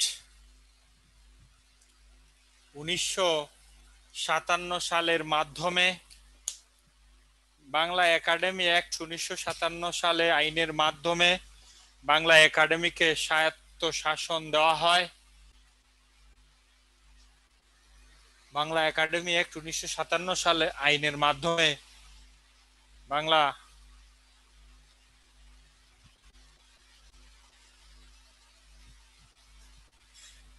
আবারও বলি, মহান ভাষা আন্দোলনের প্রেক্ষাপটে 3 ডিসেম্বর 1955 ঢাকা বিশ্ববিদ্যালয়ের চত্বরে প্রতিষ্ঠিত হয় বাংলা একাডেমি। বাংলা একাডেমি উদ্বোধন করেন তৎকালীন মুখ্যমন্ত্রী আবু হোসেন সরকার।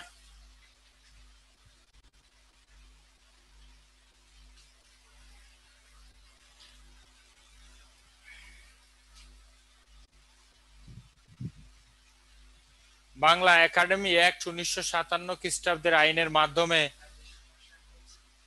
বাংলা একাডেমি স্বায়ত্ত শাসন দেওয়া হয়।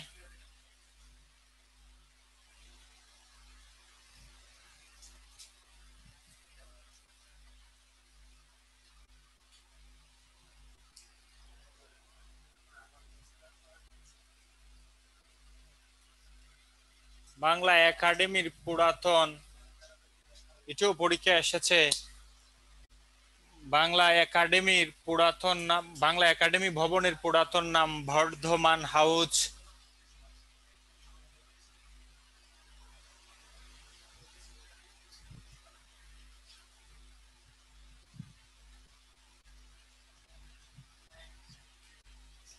বাংলা একাডেমির প্রথম সভাপতি মৌলানা আকরাম খাঁ।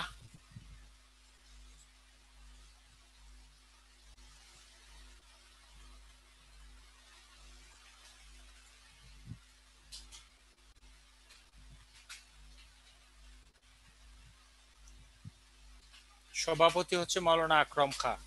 বাংলা একাডেমির প্রথম পরিচালক ডক্টর মোহাম্মদ এনামুল হক। তথ্য আকারে লিখেন, তথ্য আকারে লিখেন।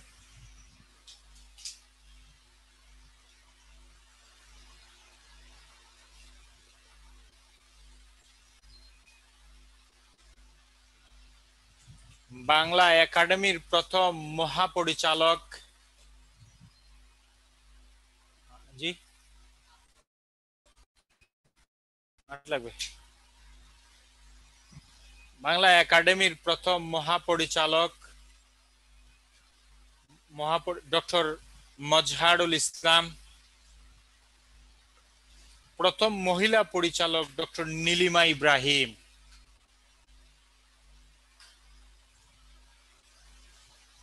প্রথম পরিচালক ডক্টর মাজহারুল ইসলাম আর প্রথম মহিলা পরিচালক হচ্ছে ডক্টর নীলিমা ইব্রাহিম। নীলিমা ইব্রাহিমের আসল নাম ছিল নীলিমা রায় চৌধুরী। তিনি একজন মুসলিম সেনাবাহিনীর একজন অফিসারকে বিয়ে করে। এনামুল হক ছিলেন প্রথম পরিচালক। হ্যাঁ হ্যাঁ, প্রথম পরিচালক এনামুল হক আর প্রথম মহাপরিচালক ডক্টর মাজহারুল ইসলাম। প্রথম মহিলা পরিচালক ডক্টর নীলিমা ইব্রাহিম।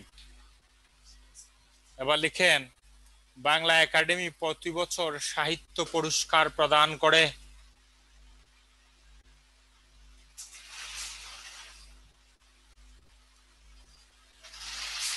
বাংলা একাডেমি প্রতি বছর সাহিত্য পুরস্কার প্রদান করে। বাংলা একাডেমি সাহিত্য পুরস্কার প্রদান করে প্রতি বছর।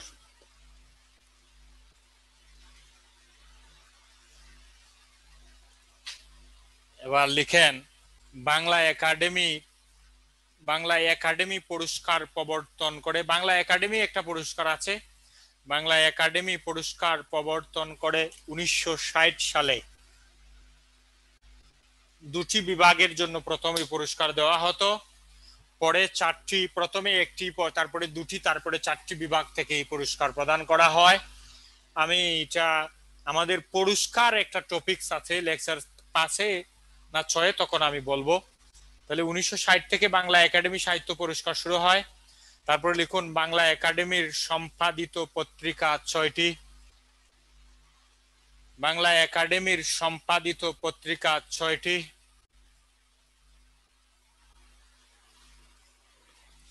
বাংলা একাডেমির সম্পাদিত পত্রিকা 6টি। তারপরে লিখুন, বাংলা একাডেমির বিভাগ 4টি। বাংলা একাডেমির বিভাগ 4টি। সম্পাদিত পত্রিকা 6টি। বাংলা একাডেমির বিভাগ 4টি।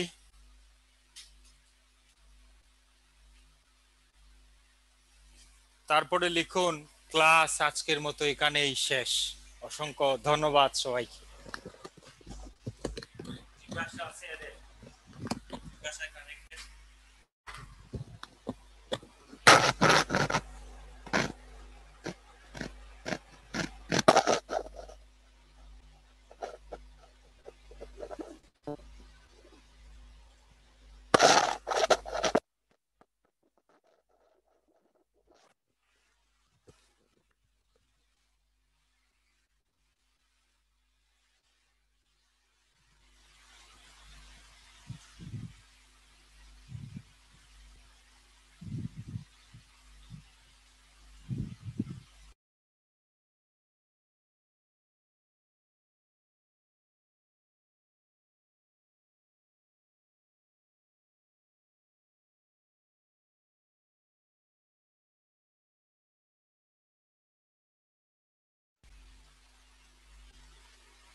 এটা আমি কোন পুরস্কারটা কত সাল থেকে কয়টা বিভাগ ছিল এটা আমরা পরের লেকচারে পাবো। পরের লেকচারটা হচ্ছে আমাদের উপাধি, ছদ্মনাম, পুরস্কার এবং সংলাপ। এই পুরস্কারের বিষয় গিয়ে আমি বিস্তারিত বলবো।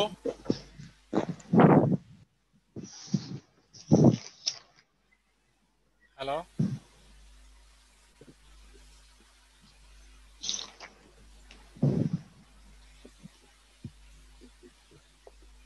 হ্যালো,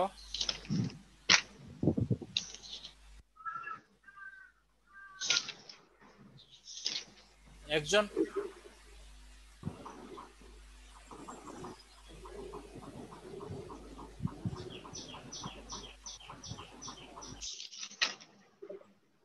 কারো প্রশ্ন থাকলে ফোন করেন। স্যার জি, কি খবর ভাই?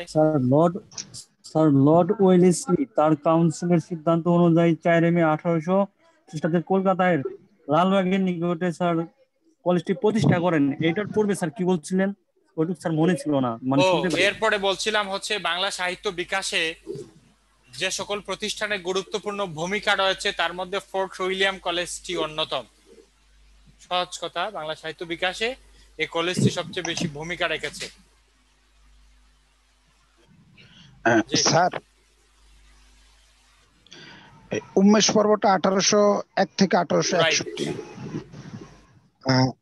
আর বিকাশ 1861 পর্বটা থেকে বর্তমান, সীমাটা একটু 1861 থেকে বর্তমান। আরেকজনকে একটু সুযোগ দেই প্লিজ। 1861। তারপর আরেকজন বলুন, 10 মিনিটে 10 জন।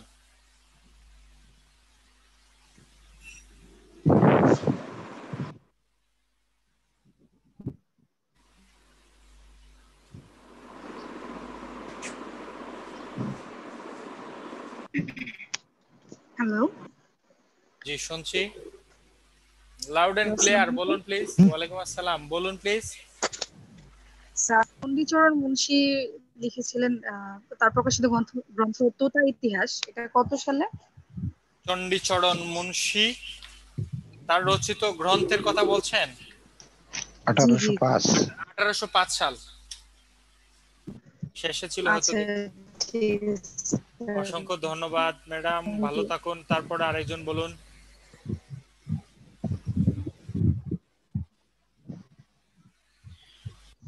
স্যার, জি। আধুনিক যুগের প্রধান বৈশিষ্ট্য মানবিকতা, ব্যক্তি চেতনাবোধ, আর যেন কি বলছেন? সমাজবোধ, সমাজের কথা বলে। দেখুন,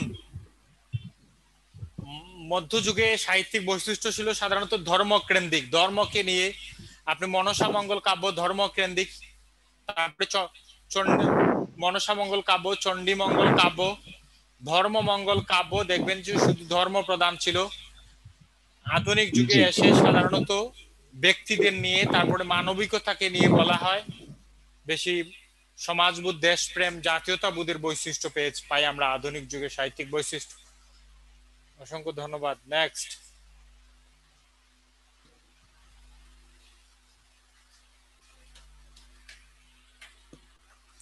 সবাইকে অসংখ্য ধন্যবাদ। আরেকটা ক্লাস আছে আমার আগামী এই মাসেই শব্দের উপরে, সেই ক্লাসটাতে দেখা হবে। অসংখ্য ধন্যবাদ।